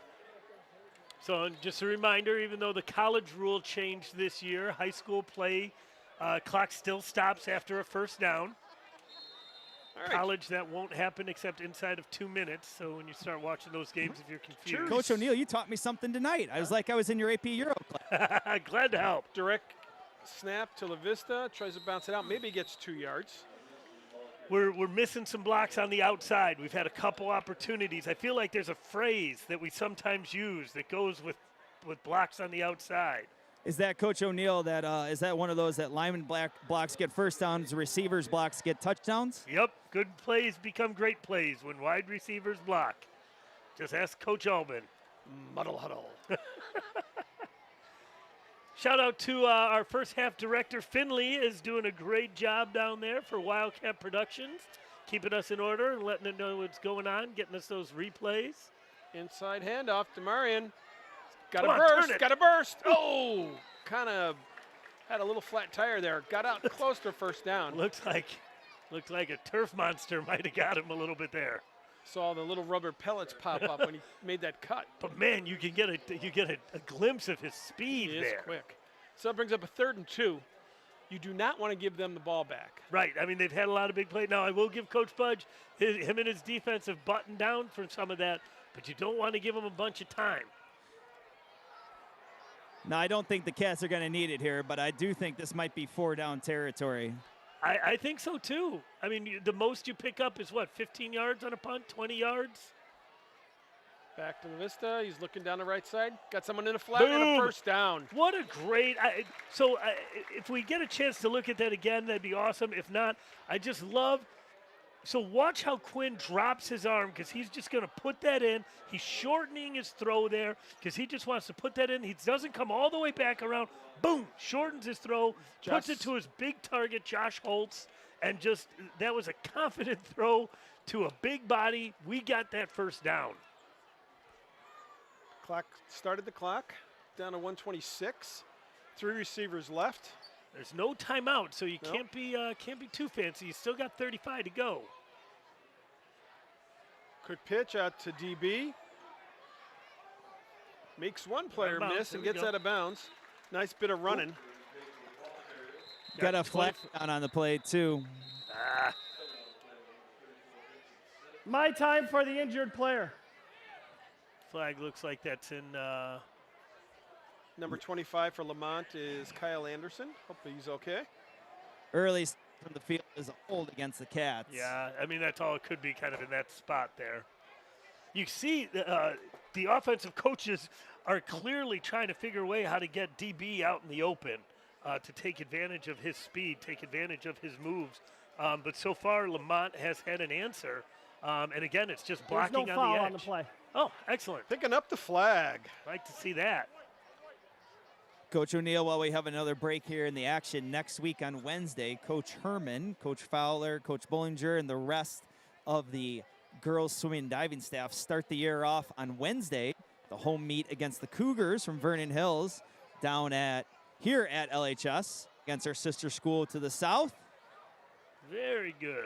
And then this Saturday, Coach Mendelson, the boys cross country team, Coach Sharp, and the girls cross country team get the season started down at VHAC at a race hosted by Stevenson that was rescheduled from this past Thursday when it felt, that real feel like 119 temperature. So they'll run Saturday morning at 8:30 and 9 a.m. down at VHAC. What's a VHAC? Vernon Hills at High School Athletic Complex. Oh, I didn't know that. There you go. I didn't know we had an acronym for I got to it. say, Coach, your memory down there is like rivaling Coach Eggers. Oh, say that. Don't say that. No, that's a high compliment, Coach Mix. At the same time, if you were to ask Mrs. Davis, I dispute that fact. 'Cause I remember stuff like that, but I can't remember a lot of other things. All right. Minute 7. 2nd and 8. Looks like Charlie Clark in the backfield. 2 receivers right, 2 left. Looking left, steps up. Got a little bit of a gap. He's going to run. Shembo. Not going to get out of runs over bounds. guy to the 24. Clock is running. Short of the first. Short of the third and down. short. Short of the first down, so clock doesn't stop. Didn't get out of bounds. Got to get this in fast. We're not in a hurry. It doesn't look like. And that's what it is, guys, is right now there really is no hurry. It's 3rd and short. You're going to get a timeout on the first down anyway. You've got time. You don't need to freak and try to do something, get a good play called, and get yourself in a good spot. Inside handoff. Clark trying to bounce it. Oh, it's going to be close. Just barely. I think The ref stops looks like the the Looks clock. like they spot. got Yeah. it. So, okay, they're waving it through, but still, 30 seconds. So, Coach Davis, how many plays do you count on if everything runs well from the 25 and 30 seconds? I think at this point, that's the last time the Cats put the ball on the ground. Shambo's got a receiver over the middle. Got to hurry. Oh, breaks the nice! tackle. That's Luka Nikolic. That was a great throw by Shambo. Hit Nikolic in stride, and he just powered through that first tackle. And then, you know what? That's the first time I've seen Lemont. Not everybody rallied to the ball. I think they were counting on him making that tackle, or a little fatigue is coming in. We were going to have to hurry to get up to the line and get Yeah. that ball spiked. All right. 21-13. Cats up 8, so they're going for 1. Push it to a 2-score game. Ben Ratner. He have the large leg. And it's up and good. Wow. All right, Coach O'Neill, Coach Mix, we needed one more score, but now the muddle huddle paid off. 2-score game. Right? I just think we could say muddle huddle many more times. I know Coach Henneberry has got the stats somewhere. I'll see if I can get them for the next broadcast. All right. So at halftime, we got the Libertyville Wildcat marching band coming out.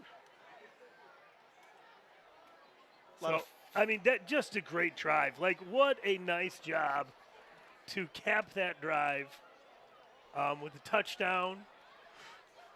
Sorry, Coach Mix. It's okay. Coach O'Neill is also in charge of social media. That drive was 10 plays, took 4 minutes and 55 seconds, total of 62 yards. Sounded like you were just filling to get to the marching band. Going to ask about the leaders of the marching band. Oh, there we go. Sorry. We have no one on the field yet. Here we go.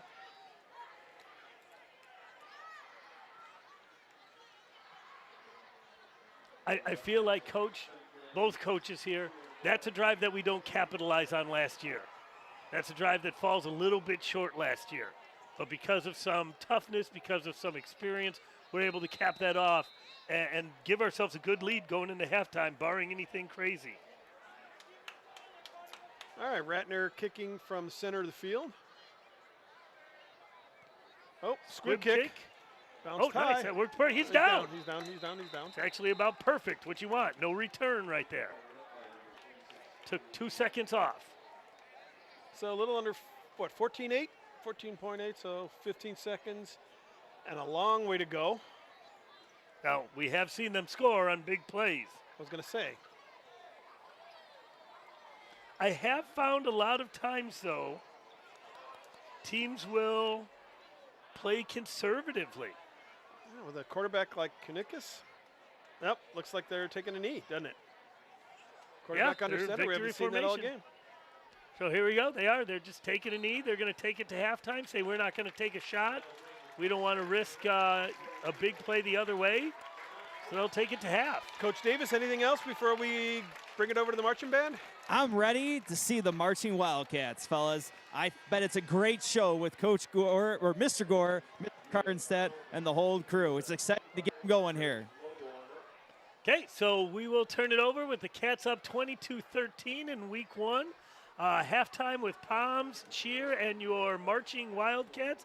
We will see you on the other side of halftime for Wildcat Productions. This is Kevin O'Neill with Bill Mix and Chris Davis.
What happened?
Zach said none of the mics are working.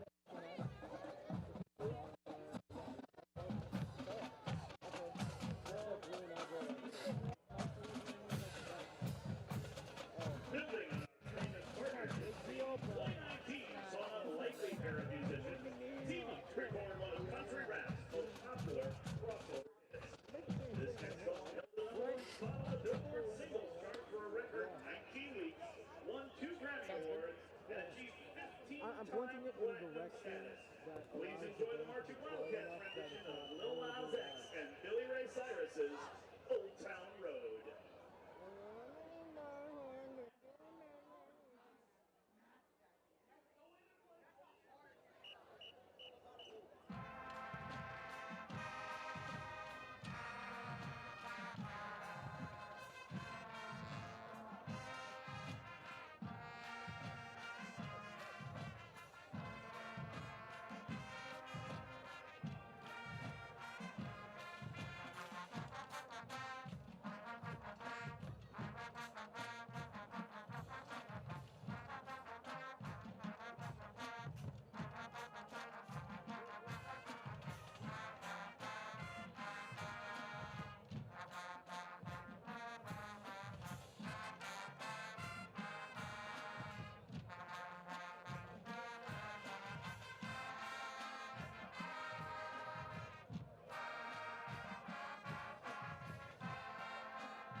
Your marching Wildcats. We now feature the award-winning LHS Bonds team under the direction of Casey Newton and Allison Forsyth. Please enjoy their performance of Leonard Skinner's Sweet Home Alabama. I'm gonna sit down. Finley likes when you get like groups of people for halftime. Oh, dude, this feels really good. Oh my God, yeah.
3 minutes, 3 minutes.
Okay, and welcome back to the Walter R. Johnson Sports Complex for your Week 1 matchup between Libertyville Wildcats and the Lemont football team.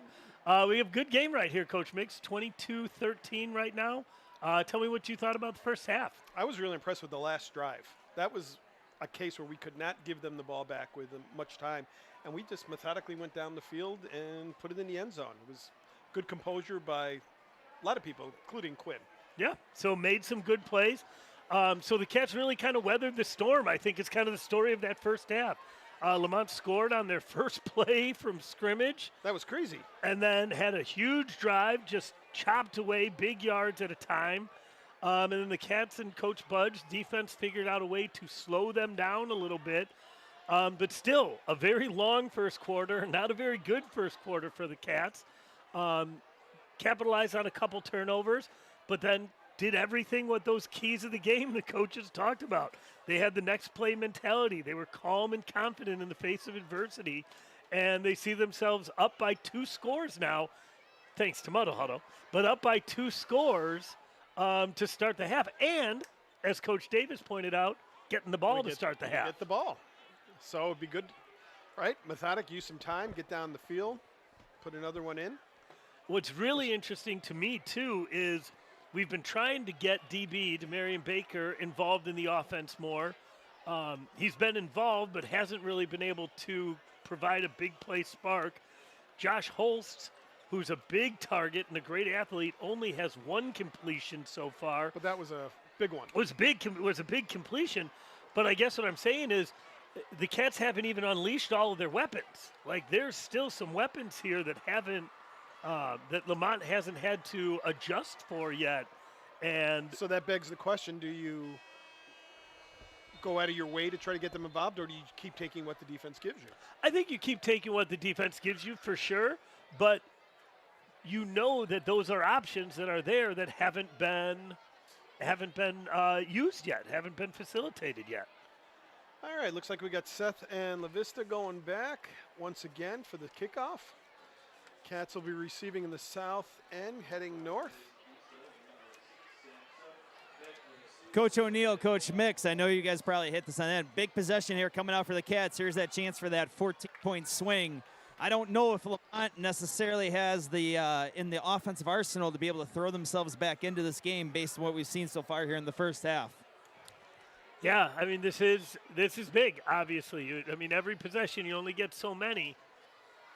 So let's see, once again, on our kick return, we have Luca DiCarlo. We have Charlie Gretz. Sorry, Charlie. Very athletic, very fast-moving front line here. Scott Johnson, Will Carney. Joey Chulo on there as well in the second level. Lemont Leopards waiting for the signal.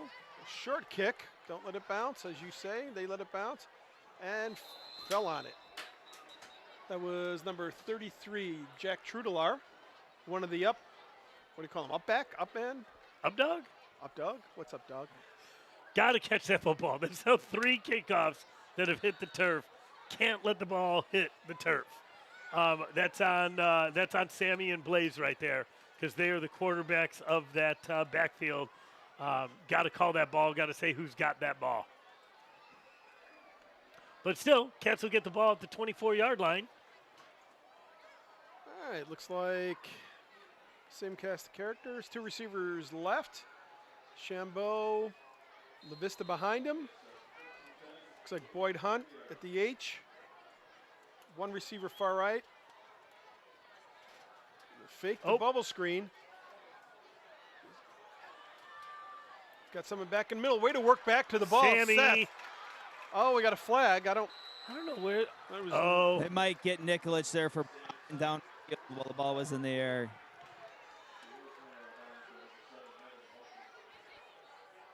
also looks like we might have had a couple offensive linemen who were a little bit downfield as well. Oh, they're moving the sticks. and they picked The it up. result of the play is a first down. During the play, we have a sideline warning on Lemont. That's Yeah. the first sideline warning. Cheaters. First down. Stay back. 0 for 2, Coach O'Neill. I'm not buying a Powerball ticket tonight. I'll know that. So really nice play by Quinn. That was a fake. They were faking the swing pass out there and hoping to get the cornerbacks to bite and sending guys deep.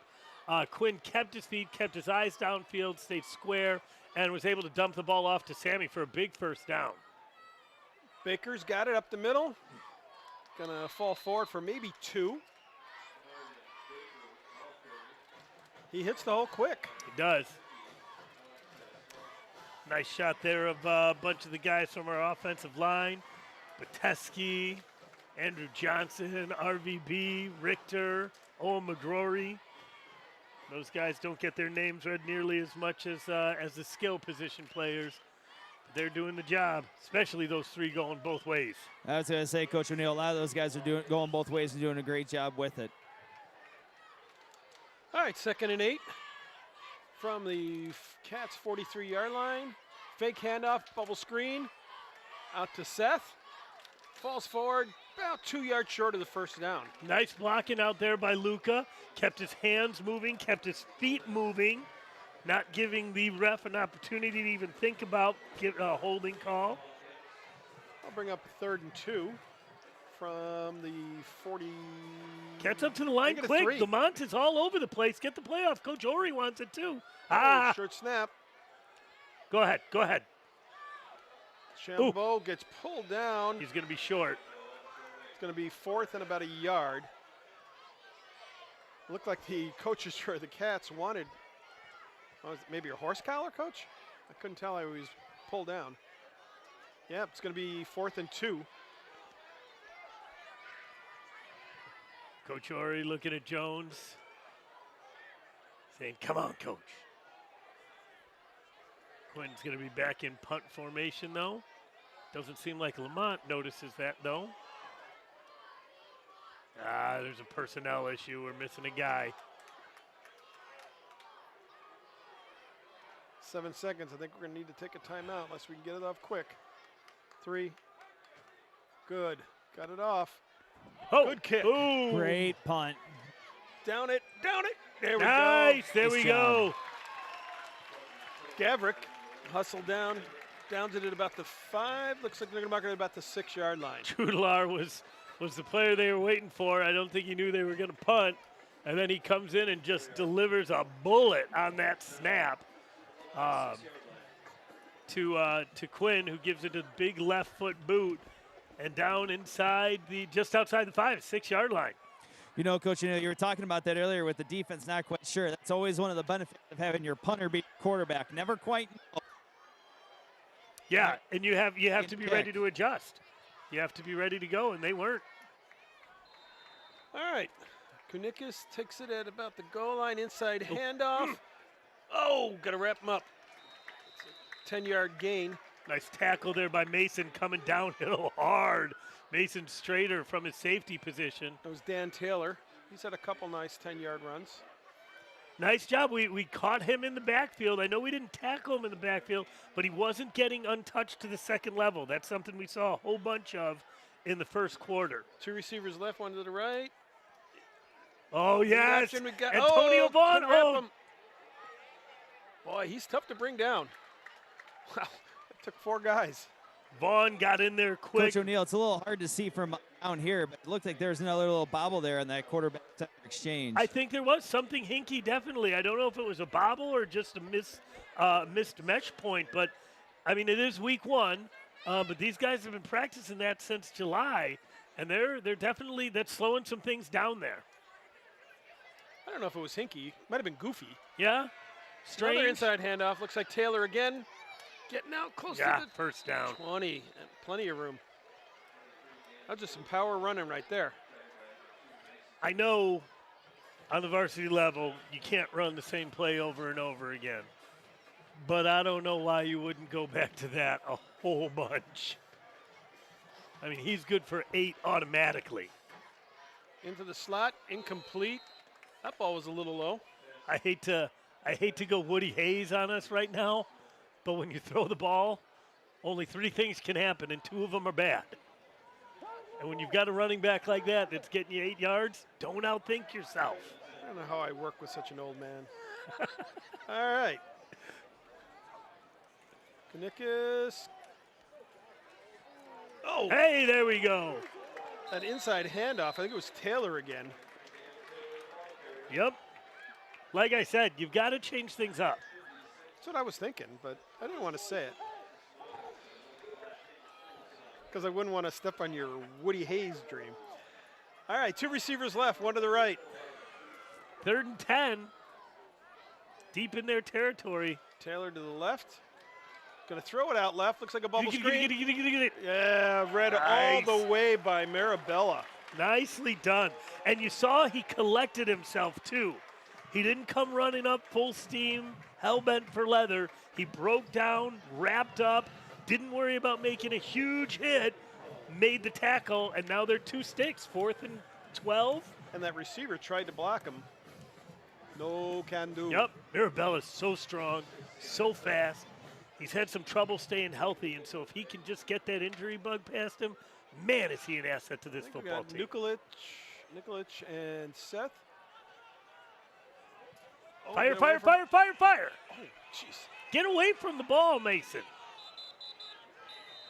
I thought it hit somebody, but It was awful close. Our angle, it's hard to tell, Coach. Yeah. It's hard to tell. All right, so the Cats are getting the ball back with 6:41 left in the 3rd quarter.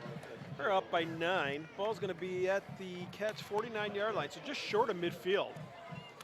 Hey, be sure to visit LHSDOI.com to view coverage of tonight's game, including player interviews, stats, and the full recap. Check out the website throughout the year for timely coverage of home sporting events. Jack of Birmingham does a lot of the sports writing for the Doi, and he does a heck of a job, Coach. He's a good writer. An excellent writer. You know, Coach O'Neill, Jack Birmingham came last year for Wildcats Will Peak Performance Group, told the story of Sisyphus and the Greek Wow. story of pushing the rock. It was an awesome job by Jack. Nice. Looks like LaVista up in the hole, bounces it out. Bounces Ooh, it that back was to the a right. nifty move. It's going to end up getting 7 yards. That was a nifty nice change run. of direction right there. Stopping on a dime and cutting back to the right. It's going to bring up, 2nd and 7. Seth coming back in the game.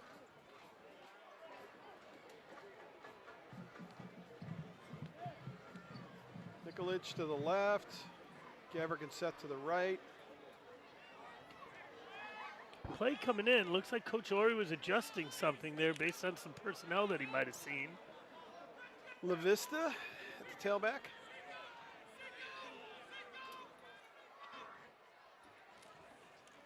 Inside handoff. LaVista bounces it close to the first Think down. he He's got got it. it. Yep, he's got it. Yep. Nice first down.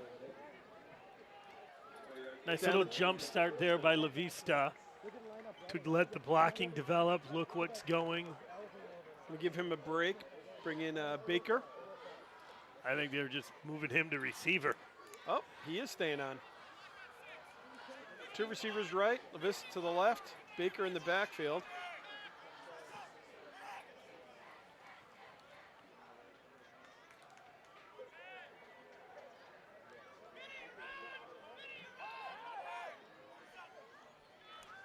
Looking right. Oh, Got Going him. down, he's Had got double him. move. Oh, on the shoulder. Oh. Double move had him. That was a really nice route by Sammy Seth right there. Looks like we got a cramp on the field. You did say cramp. I did. Okay. My time for the injured player.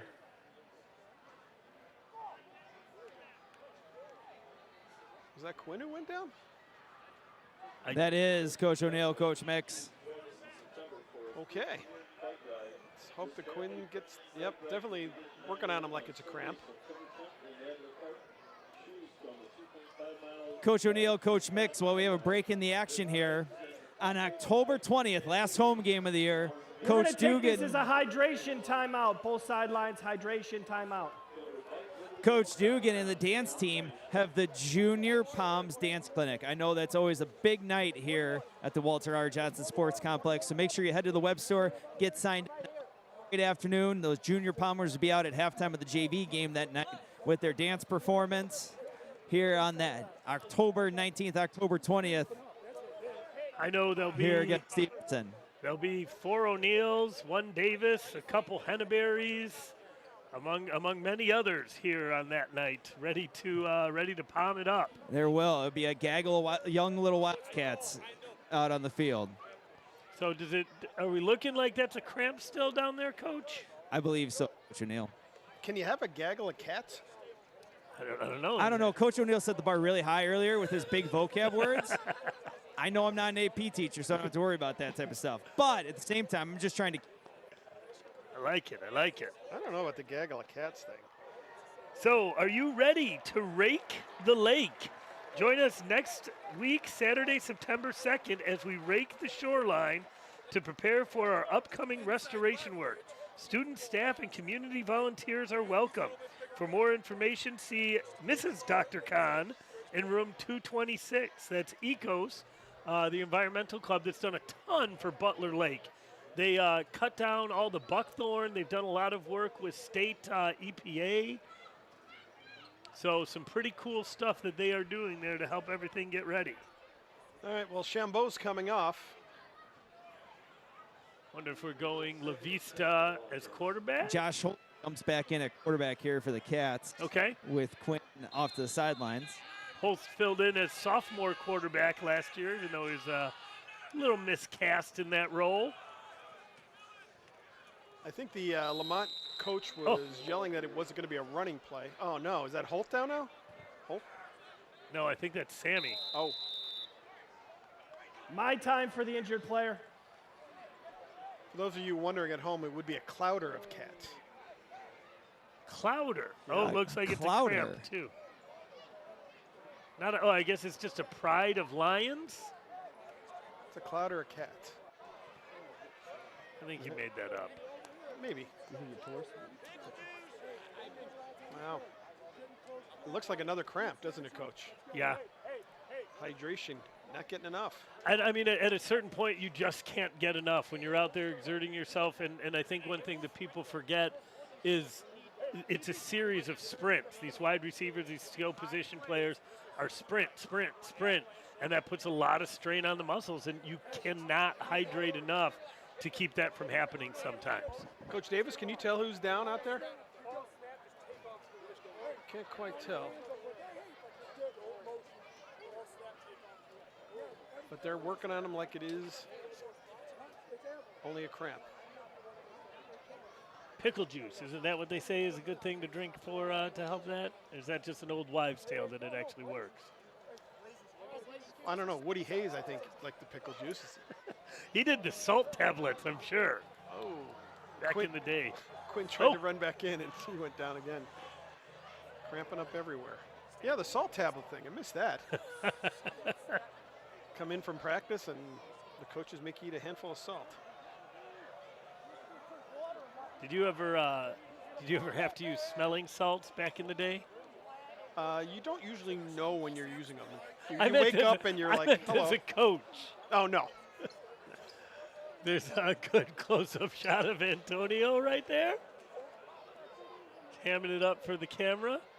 Junior lineman. He was he dedicated himself a lot in the last couple off seasons and changed his body type.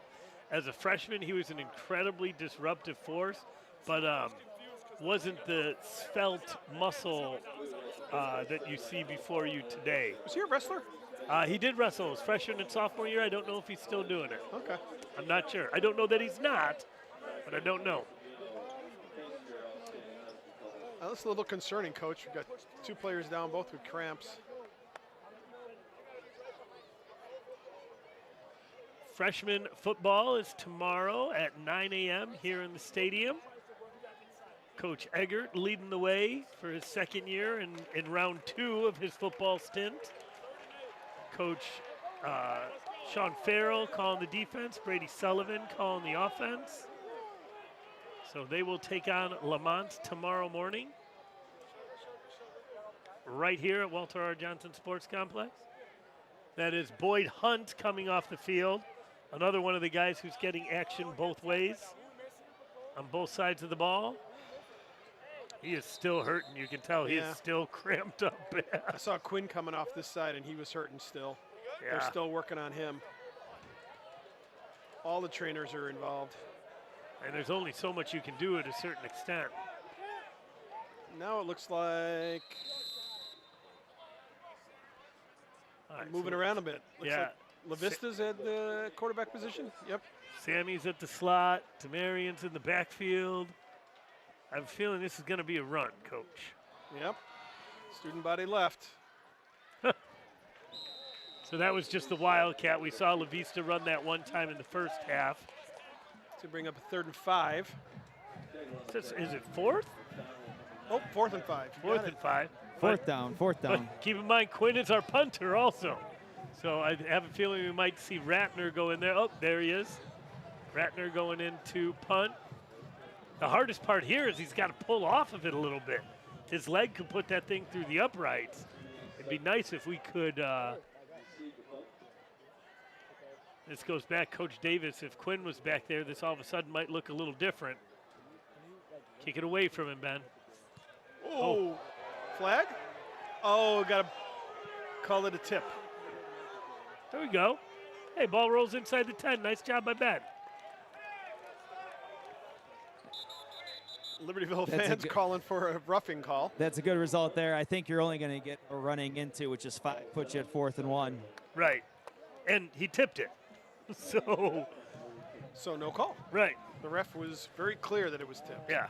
I mean, I'm sure the fans in the stands had a better view than the guy who was 3 feet away, but What are you saying? I'm just saying. Okay, just checking. All right. 1st and 10 from the 7-yard line. So that's a fine result there. That punt bury them deep in their territory. We had offensive guys cramping right and left. You don't like to give up a drive, obviously, but if you can keep them deep in their territory. No. Oh. Whew. That was close. Got to that 3rd level. Oh, another cat down. My time for the injured player. That's Antonio. Stay down. Stay down. Oh, that sounds like a threat when you say it like that. He looks like he's in pain. Yeah. Not Training enough staff. training staff, man. We're running thin here. I think this would be a good time to shout out to our awesome athletic training staff, Megan, Pablo, Sarah, the whole crew, our student athletic trainers. Our bed does an awesome job on a daily basis to make sure, not just tonight, since we've seen them here a little more frequently the past couple minutes. So the Cats' defense is going to come out onto the field. So that was a gain of 10 yards, and even more than that, about a gain of 12, wasn't it? Yep. Man, he is just a load. Good shot at our defensive huddle right there. Watching Quinn kind of hobble around, trying to Stretch out that those calf. calves. Why? This is an odd question to ask, Coach Mix. You don't see this in basketball. Is it because the heat just isn't there? I think it has a lot to do with it. And I think a lot, believe it or not, I think sometimes the uneven surface Yeah, puts different strains on your calf muscles. because all the stabilizer muscles have to. Oh, there's a shot at some young Wildcats. Those look like about fourth graders, maybe. So some young Wildcats down there getting some time on Wildcat Productions. Maybe you Very should fun. explain to them about Woody Hayes. I'm sure they. I think they would appreciate that. Guys, the other thing to figure in, because normally cramping is something you see a lot week 1 and week 2, is the humidity. And getting, even though it's cool tonight, still a little thick in the air, that humidity sneaks up on you a little bit. It's always important taking care of that hydration 48 hours out. Yeah, because it's not something you can correct right now. Correct. Too late at this point. Too late. Yeah. All right, it's going to be 1st and 10. Ball's out at the 22-yard line. Kind of feel like the momentum is swinging towards Lemont a little bit here. Would like to get another stop. Keep them buried deep. Don't let up anything someone big here. moved? I don't know. Cats are clapping. Dead ball. Encroachment on the defense. Number 56. 5-yard penalty. Denied. First down. Guys, well, we got a little break here. Want to give a big shout out. Got to hear from both of the 2015 Newsom Award winners, Ben Kimpler, who's here tonight, and Riley Lees. Big shout out to them. They've completed up and wrapped up their playing careers, and they're following along with the Cats. Nice, awesome. Inside handoff. Oh! Ran right into a tackler and Had an spun out of opportunity it. there. Haven't seen this player. Looked like That's Carlson. We were talking about him earlier. Yeah. Linebacker, tight end. Looked like that was Waldorf that had a shot at him there. Samaras, Chris Samaras comes off the field, got a chance to get in at D-line, give these guys some rest. Kanikas, Pass. inside handoff. Don't fall down. Hayden Coots sticking his nose in there. Julian Dion that time. See Josh Holtz on the sideline here. He's warming up that big golden left arm he's got. He's probably really hoping he doesn't have to use it, that Quinn would come back in, but he's ready to go. After serving a season as quarterback for us. Oh, see there. Kanikas, direct snap. He's going to be about, I think, a little short. Maybe a yard short, Coach? Looks like it's real Yep, close. third and 1, Coach Mix. 3rd and 1.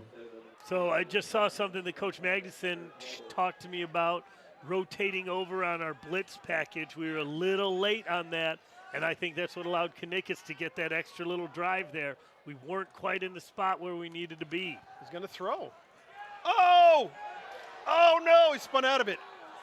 He's looking downfield, still going to be short. And we have a man down again. Oh, goodness.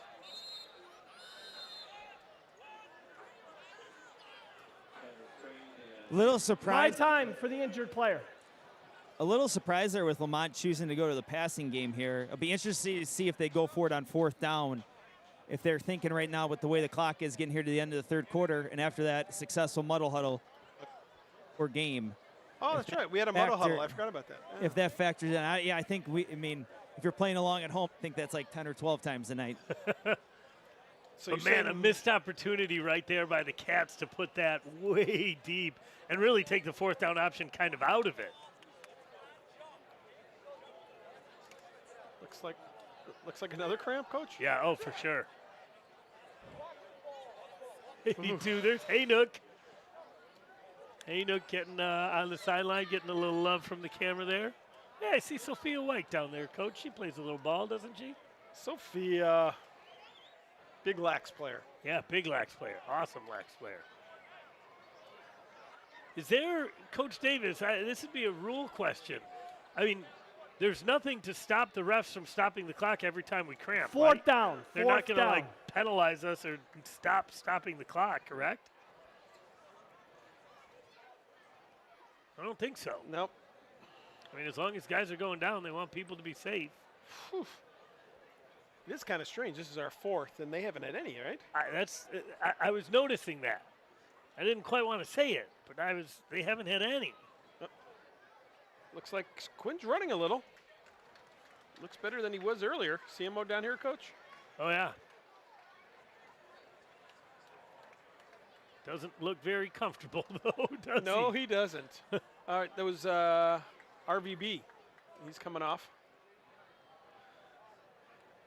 Okay, it's going to bring up a 4th down and 5.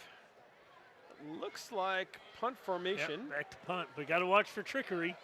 I don't know where they are on the trickeration scale. Chicanery.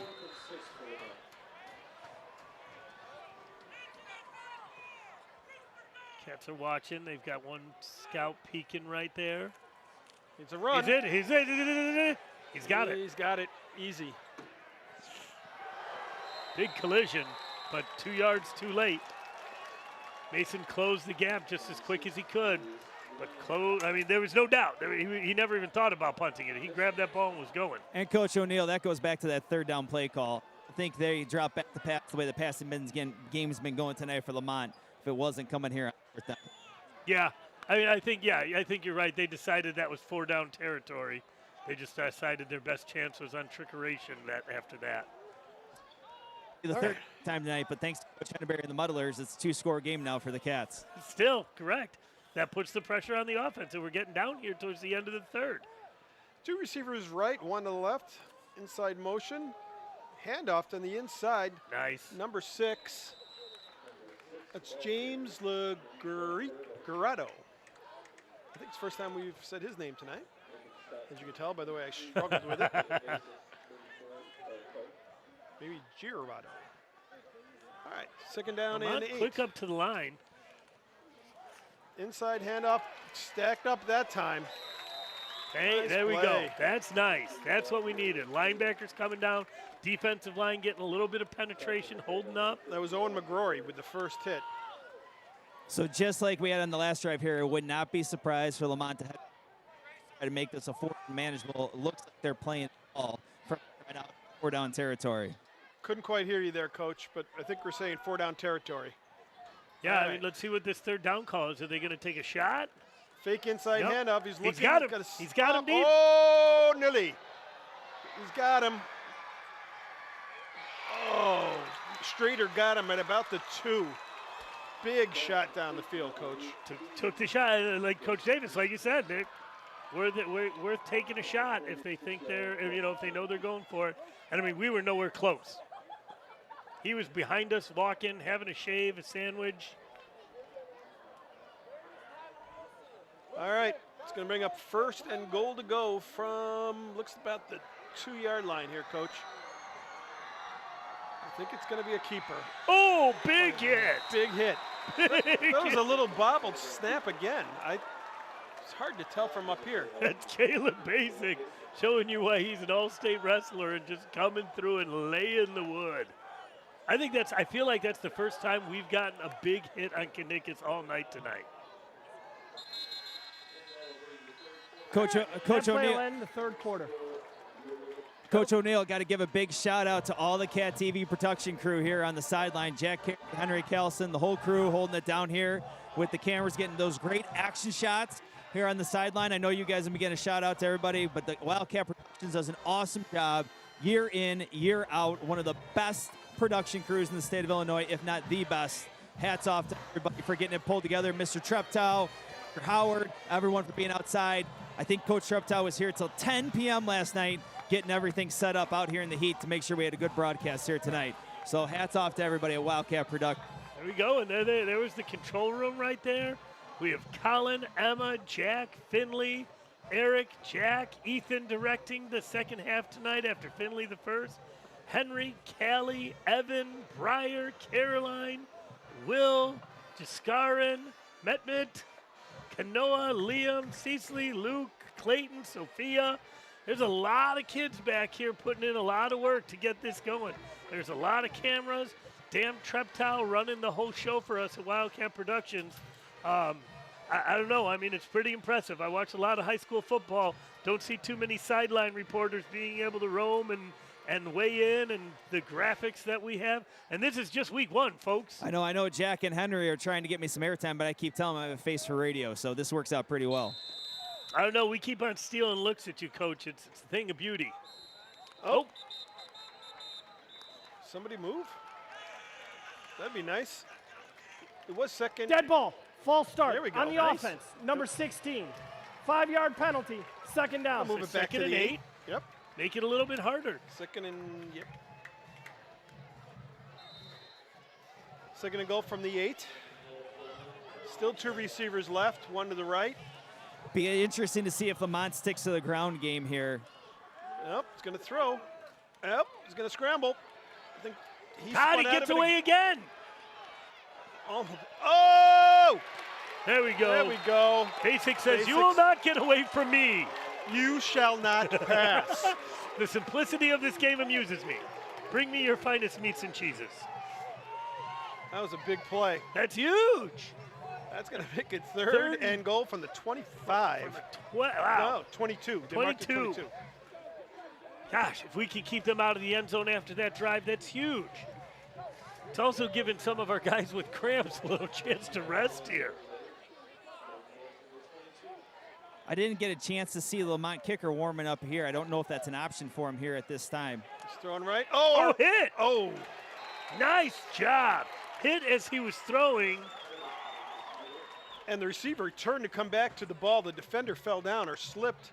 That was Everett Kendall getting some pressure on him, getting the hit to make that throw come up short. Getting in, getting some action in it. Some of the big guys are out with cramps. So All right. Kendall, nicely done. My time for the injured player. Who's down now? Oh, Who's- over on this. Someone's got a cramp. Yep. Someone's got a cramp. I give the Lemont coaches some time to think about it. It looked like they were definitely going for it. Yeah, I mean, 4th and goal, I think. Again, like Coach Davis said, I didn't see their kicker warming up either, although it's the rare high school team that has somebody who's got so they're at the 22 call, so that's 32 39. plus 7, 39.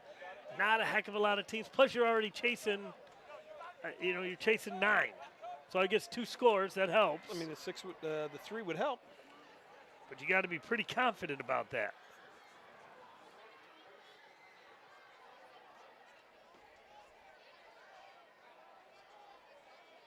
All right. Player had to come off. I think it was basic.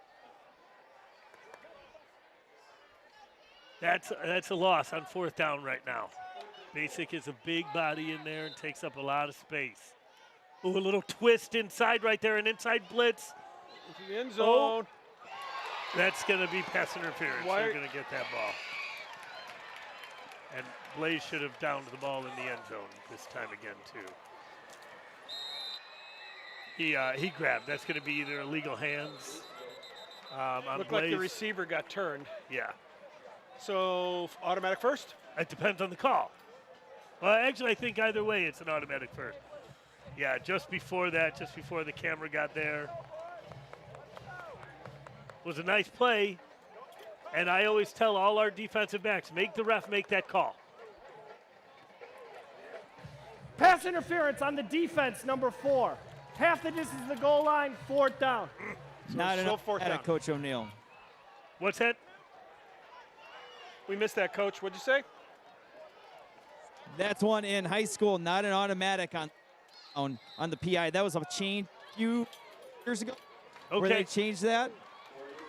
So only if the half the distance.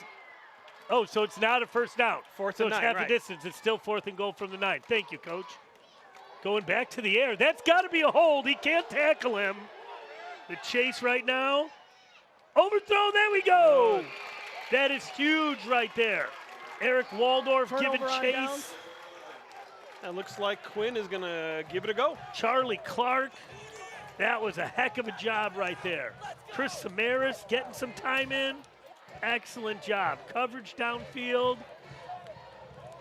Boy, is that big with 10 left, 10 and a half left. Keep that 2-score cushion. Yup.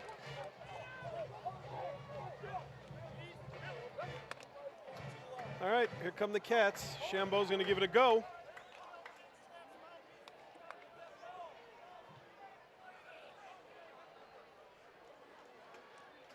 I think we might see, what do you think?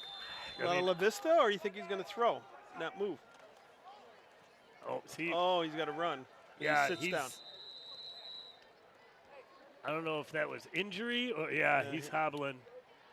He tried to take a step, he couldn't do it.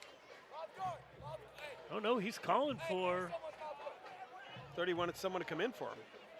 Oh, no, he wanted a mouth guard? Couldn't see what he grabbed. So, but he's walking. That was unusual. Something went wrong with that play because he turned to do the fake to the wrong side, and I think it was just a busted play, and he went down because he knew his blocking wasn't there. I'm glad he didn't try to run it. I think we're going to have to use a timeout here. What do you think? See if we get it off here. There we do. Quick bubble screen. Clock keeps it running, though. Hey, there's one more Hatton who joined us to watch the broadcast tonight. Jen Hatton, thanks for checking in and watching the game. Hope you're enjoying it from the comfort of your own home. All right, 3rd and 12. I don't think the Cats are in much of a hurry. Nope.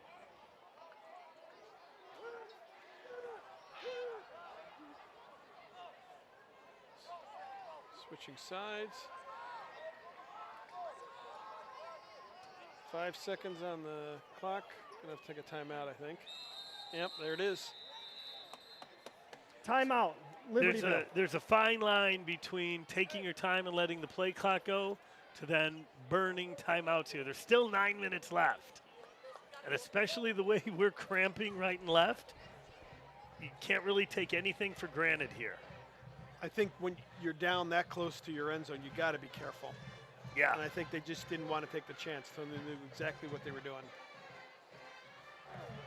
If you notice, the Lemont student section has moved to the far left. Oh, how about that? They are few, but they are mighty. They are few.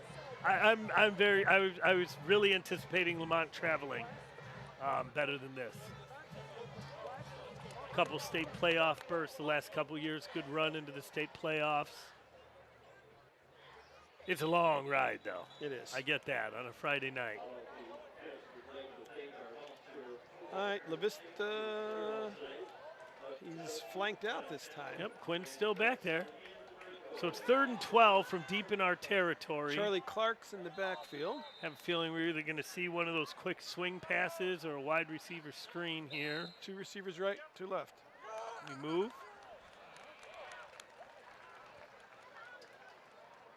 Seems to be pointing at our guys. Where we Dead ball. False start. Number 59.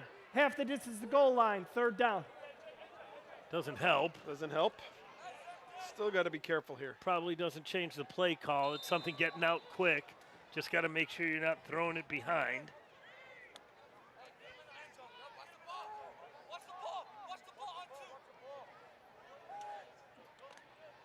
15 on the play clock. What there, Coach Mix? Yeah, I almost said shot clock. Couple months early. Got the snap, inside handoff. Charlie Clark broke a tackle, got up to the linebackers, brought it out to about the 10. A little room to punt here. So get the big leg of Ratner back there. Quinn is still walking gingerly at best, I would say, Coach. Yep. This is hard because Ratner obviously is not taking many snaps at punter because Quinn does that, and now it's a shortened field, and we know they got in on him one time already tonight. So he's got to catch that ball and get it off quick. Hard rush coming from our near down screen here too. There we go. Out to the 30. Get a roll. good roll. Get a roll. Yep, and down by La Vista at the Cats 30, will look like 38-yard line. That's going to bring up 1st and 10 for Lemont with 8:23 to go. This game's going to kind of fall onto our defense, isn't it, Coach? It's going to. I mean, we're going to have to get another stop. I think the defense is going to need 2 more stops. I don't know right now the way our offense is going and with guys who are cramping. I don't know that we have a long drive in our offense. And it's also going to come down to some of the subs on defense because some of those guys are going to need to step up because some of the starters are cramping. All right. Timeout. Oh. Libertyville. That's their second charge timeout. Some confusion out there. Oh, only 10 players. 1, 2, 3, 4, 5, Yep. 6, 7, 8, 9, 10. Missing somebody. So, and that's one of the That's one of the tricky parts, and Coach Budge's very frustrated now. When you start subbing guys in, a lot of times those subs aren't ready to go in after a turnover. They're used to not going in at the start and waiting for their number to be called during a particular play or during a particular personnel package. But you got to be ready to go. You got to know who's in and who's out. And it's hard. And it's hard to manage, too, as a coach. All right, empty backfield with Kunikis. Going right to Gonna the air, keep, touchdown. right to the middle. Bounces it out, breaks 2 tackles, down to the 20. Finally dragged down at the 10. Holy cow. And there's a Wildcat down on the sideline, waving for the trainers. Oh, My missed one time for tackle the there. injured That was a player. bit of over-penetration.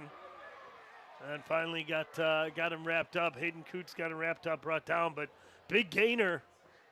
And cramps. Working on his legs.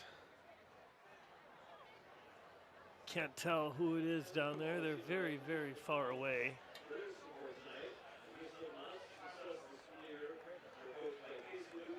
So they can get a first down. It's going to be 1st and 10. Looks like it's about the 10.5 maybe.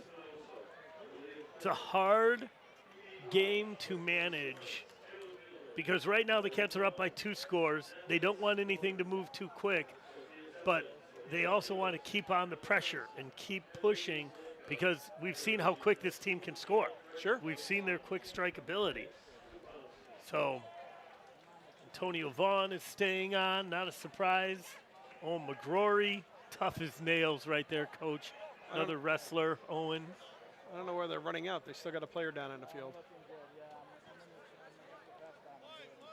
Jack Trudelar in at linebacker.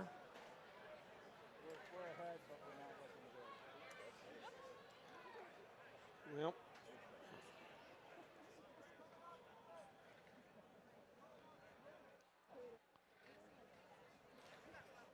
So hobbling off the field now. Is that Strader? That's Mason. Looks like Strader. Yep, number 2. So Mason is going to be out for a little bit here. Look at all the guys down here on the board, and the Yeah. board working out their Trying calves. to stretch. I've never seen that before. There's 3 of them. It's the tail of our night right now. All right. Looks like they're going to make it goal to go. Ball's right on the 10-yard line. So 1st and goal from the 10. Kunikis empty backfield. Going to the air again. And- Come on, squeeze him. And we got to get Oh, a got hold a there. hold. Got to get a hold. And there's nobody there. They're not going to give an intentional grounding. The ref just warned him, though. Did you see that? The ref walked by and said something to him. I'm sure he warned him about intentional grounding. There's warnings. It's kind of an unofficial. Probably God. just said, like, you were probably pretty close on that one, son. It's like But- referees telling players to get out of the lane. Yeah. No, call 3 seconds. Holding on the offense, number 77. 10-yard penalty, 1st down. If I was to guess, if there wasn't a holding call on that, they'd probably go ahead and call that intentional grounding. But the intentional grounding actually would be better for the Cats because that comes as a loss of down also. I feel like that's a big penalty in terms of huge slowing penalty. down their momentum. Even if they do get it in, making them take some extra time. Yep. I mean, I don't want to look at it totally from that point of view, but they've been going empty backfield here with Kunikis, and he's, I don't want to jinx it, but hasn't had it. Throws bubble screen. Oh, See, wrap. It's all right. Keep him in. there we Nice go. play. Keep him in bounds. That was Hayden Kuntz Yep. taking him down. That's Clock going is to be rolling. 2nd down and still go from the 20 about 19. Rolling. Yeah, 2nd down. 17, they marked it. LaVista getting ready to check in on defense. They seem to have him in, put him in on some passing situations, although almost everything's a passing situation at this point. Fake inside handoff, throw into the corner, get your head turned. Out Nope. of bounds, out of bounds, out of bounds. Out of bounds. Woo. Wow, that was a heck of a throw, From the- heck of a catch, and Tommy Bunick was right on him. I mean, he is in his hip pocket. Threw it from this hash mark. Wow. That was about as good of a high school football play all around. Quarterback, receiver, defensive back that you can see. My time for the injured player. That was incredibly well executed by all those guys. Tommy, excellent play, man. Stayed right in his hip pocket, kept on the receiver, and you don't need to get your head around in high school ball. There's no face guarding. Looks like we've got a cramp this time for Lemont. Cramp is definitely the word of the night. All right, that makes me feel a little better. I was feeling a little self-conscious about it that we had 74 guys down cramping, and they didn't have a single one. At least now there's one. All right, we're down to 7:15 on the clock.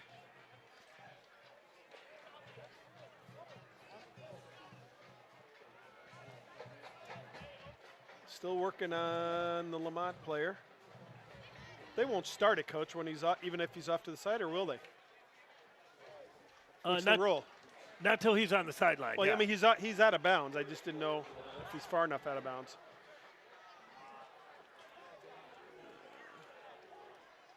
Is it third? 3rd and 17. 3rd and goal from the 17.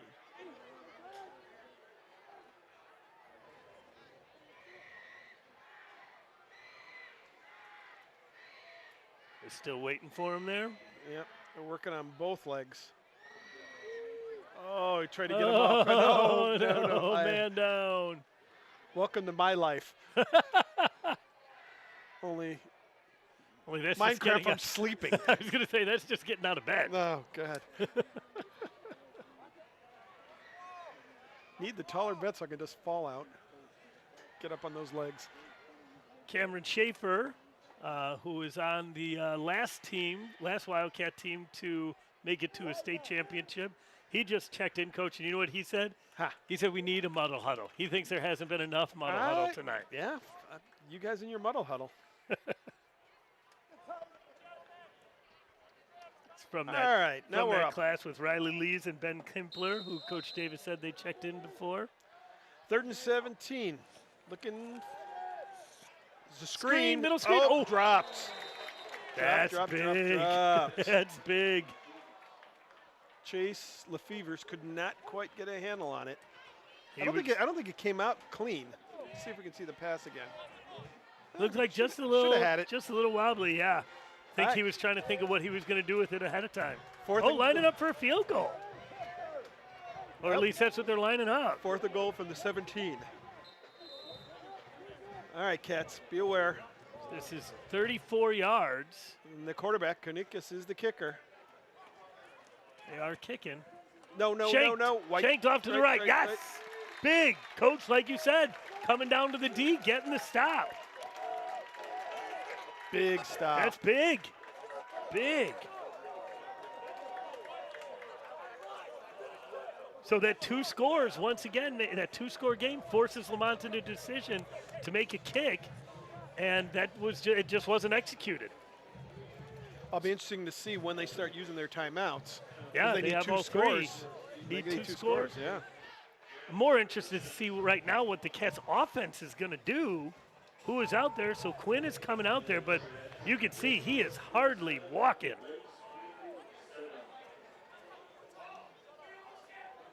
All right. 2 receivers right, 1 to the left.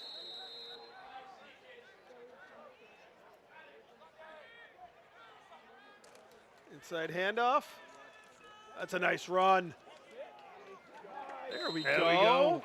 Gain of 8. Nice. Couldn't see who it was. Was that Charlie Clark? Who was that, Coach? Yep, Charlie Charlie Clark. Tough running. That'll bring up 2nd and, man, 1.5 yards. Cats in no hurry. 6:40 and running. 23 on the shot clock again, on the play clock. It's the first game for us, too. I know. And I am excited to start getting shot clock in basketball soon. So, Are you? varsity tournaments. No, I mean, are you excited about it? I am. Fake inside handoff. We moved. Procedure. One of our guys jumped ahead of time. Yeah, my goal has always Dead been ball. to try to. False start on the center, number 73. 5-yard penalty. Second down. Coaching for 30 years, want to coach one season with a shot clock at least, you know? That's interesting. Why is that? Just different? Seems exciting. No more four corners at the end of, Right. at the end of quarters or halves. And yeah, let's go. All right, so that penalty makes it 2nd and 7 now right. instead of 2nd and short. We're letting the clock run to about 6 here. Let's go. Charlie Clark ran the ball last time. I have a feeling we'll see another dose of him here. Yep. Oh, nice. Busted. Come on. Go. Oh, we got a flag late. It's going to be a hold. It's in holding land. Somebody got a piece of somebody on the edge.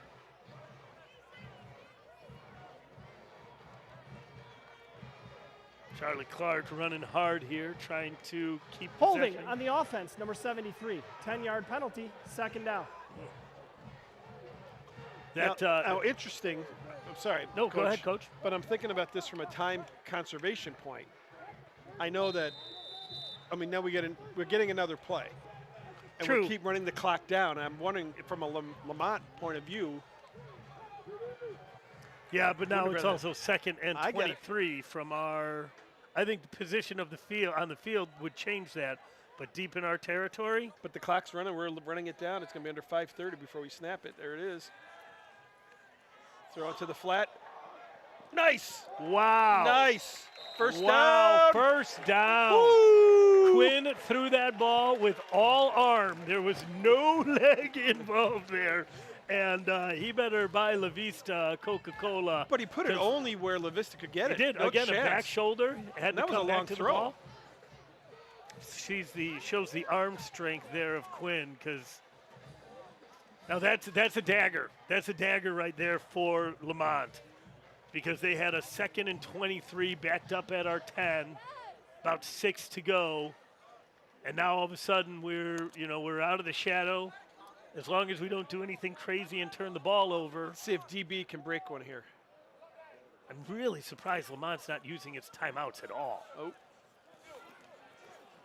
Stay in bounds. Probably use one here, if I would imagine. No. Saving them all for offense? So we'll take a look. DB here gets a shot. Stays on his feet. Tries to bounce it outside. A nice downfield block by Nikolic. Tried to get in there. Wow, they're going to let him run almost down to 4 minutes. Not use a timeout. They know they don't roll over to next week, right?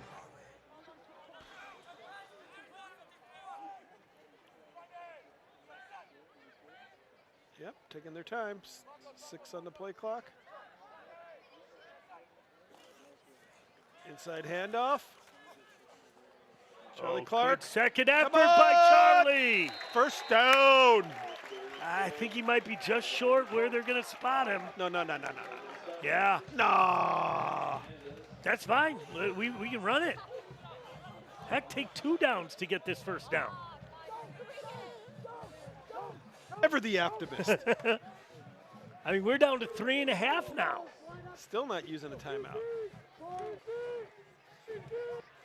All right. Works for us. Charlie Clark still in the backfield.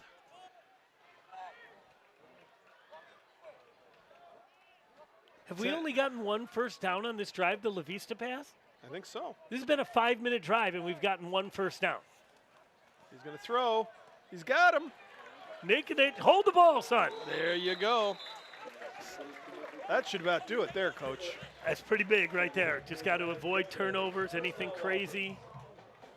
Nice catch by Nikolic. Nice ball. Give Quinn Chambeau a lot of credit here. He is playing hobbled, steps back, gun step all arm. Again, he is not stepping into that, because if he does, he's going to cramp up and collapse. I think Lemont is just letting this go, Coach. Down to 250. Not calling timeouts. That really surprises me that they're not taking a shot here in week 1. I don't know. This is a state quarterfinal team. Cover that ball. Charlie Clark. Charlie gets Clark just pounding away. 5 or 6. We'll take it. I wonder if Finally got a timeout. Timeout. Lemont. That's the first charge timeout. nice job by Charlie Clark. Now, one thing to keep in mind too, and I'm not trying to cast aspersions in any way, this is Coach Willie Hayes' first game as a head coach. And all of a sudden the decision on when to use those timeouts and how to use those timeouts when you haven't made that call before, it's a little different. And I don't know if that was the game plan. Good shot of our trainers, Megan and Sarah there. It becomes a harder decision. And there's a lot of factors on the sideline, too, that we might not know about. Maybe Kanikas is dinged up. Yeah, and maybe. they're not anxious to get back over on offense right away. He has. They've worked him a lot. That They have. totally could be true. Just got checked in from Mr. Weaver, watching the game at home tonight, one of the Dadlers and one of Libertyville's finest firefighters. He says that Lemont looks like they're worried about getting home too late. It's a long drive. It is a long drive. All right, 2:20 to go. Second down and 6. I'm going to say 5. Looks like So Charlie Clark still in the backfield. Covering it up. Met in the backfield. Two Down he hands on the goes. ball, not taking any chances. There they take their next time out. Another cat is. Timeout. Lemont. That's their second charge timeout. And the There's flag. a flag.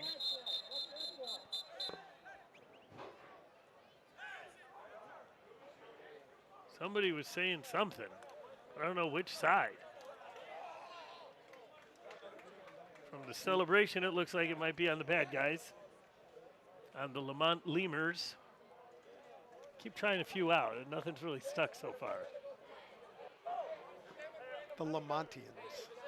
Is the alliteration too much? Should we go off the script a I little don't bit? think you can ever have too much alliteration. See what the ref's going to call here.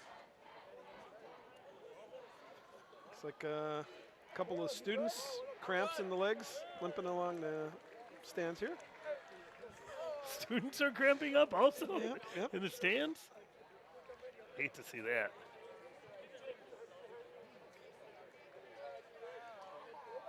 Coach Davis is still hanging out down on the field. Looks like he's got his earpiece out. Might have run out of battery.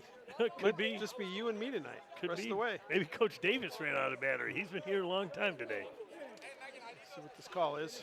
Gus Vlahos checking in from the Dadler crew also. Dead ball foul.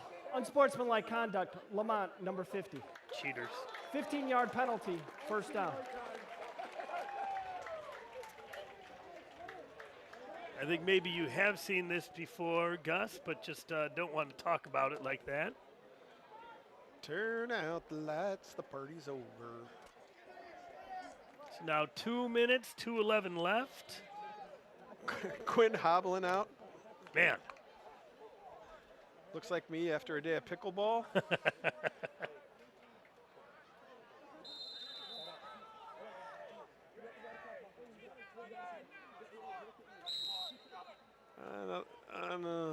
Another flag. man. Procedure call. Dead ball. False start. Number 59. 5-yard penalty. First down. That's Andrew. I think he's in on the.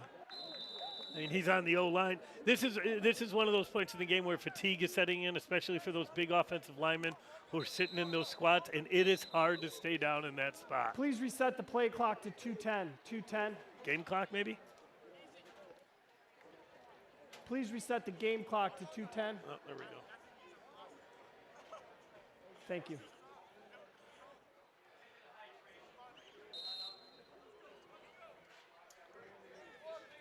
So that'll make up 1st and 15.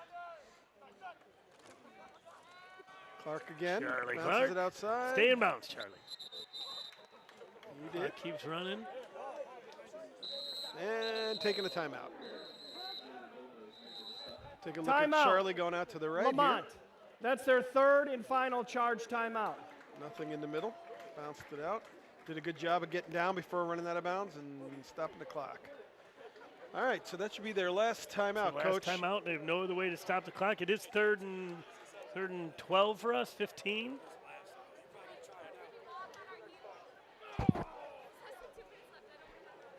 So, Some of the Cat players down here excited.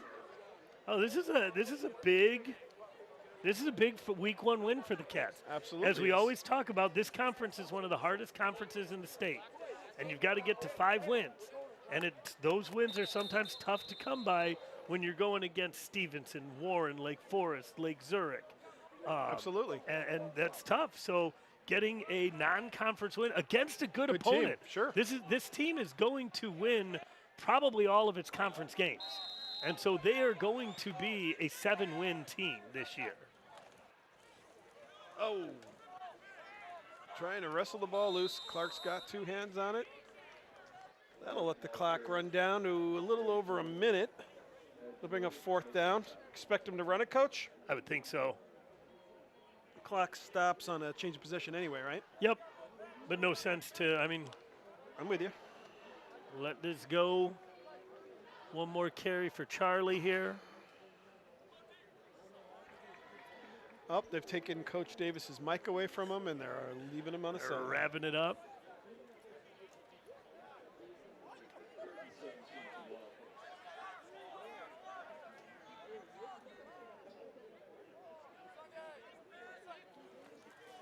And off, covering the ball, and down he goes.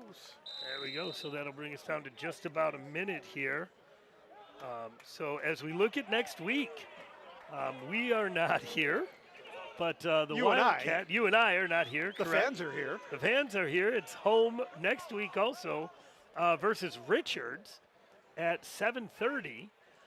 So the Wildcats will host a week 2 game, 2 home games before heading out on the road against Warren the week after. But Richards here. Oh, what is going on here?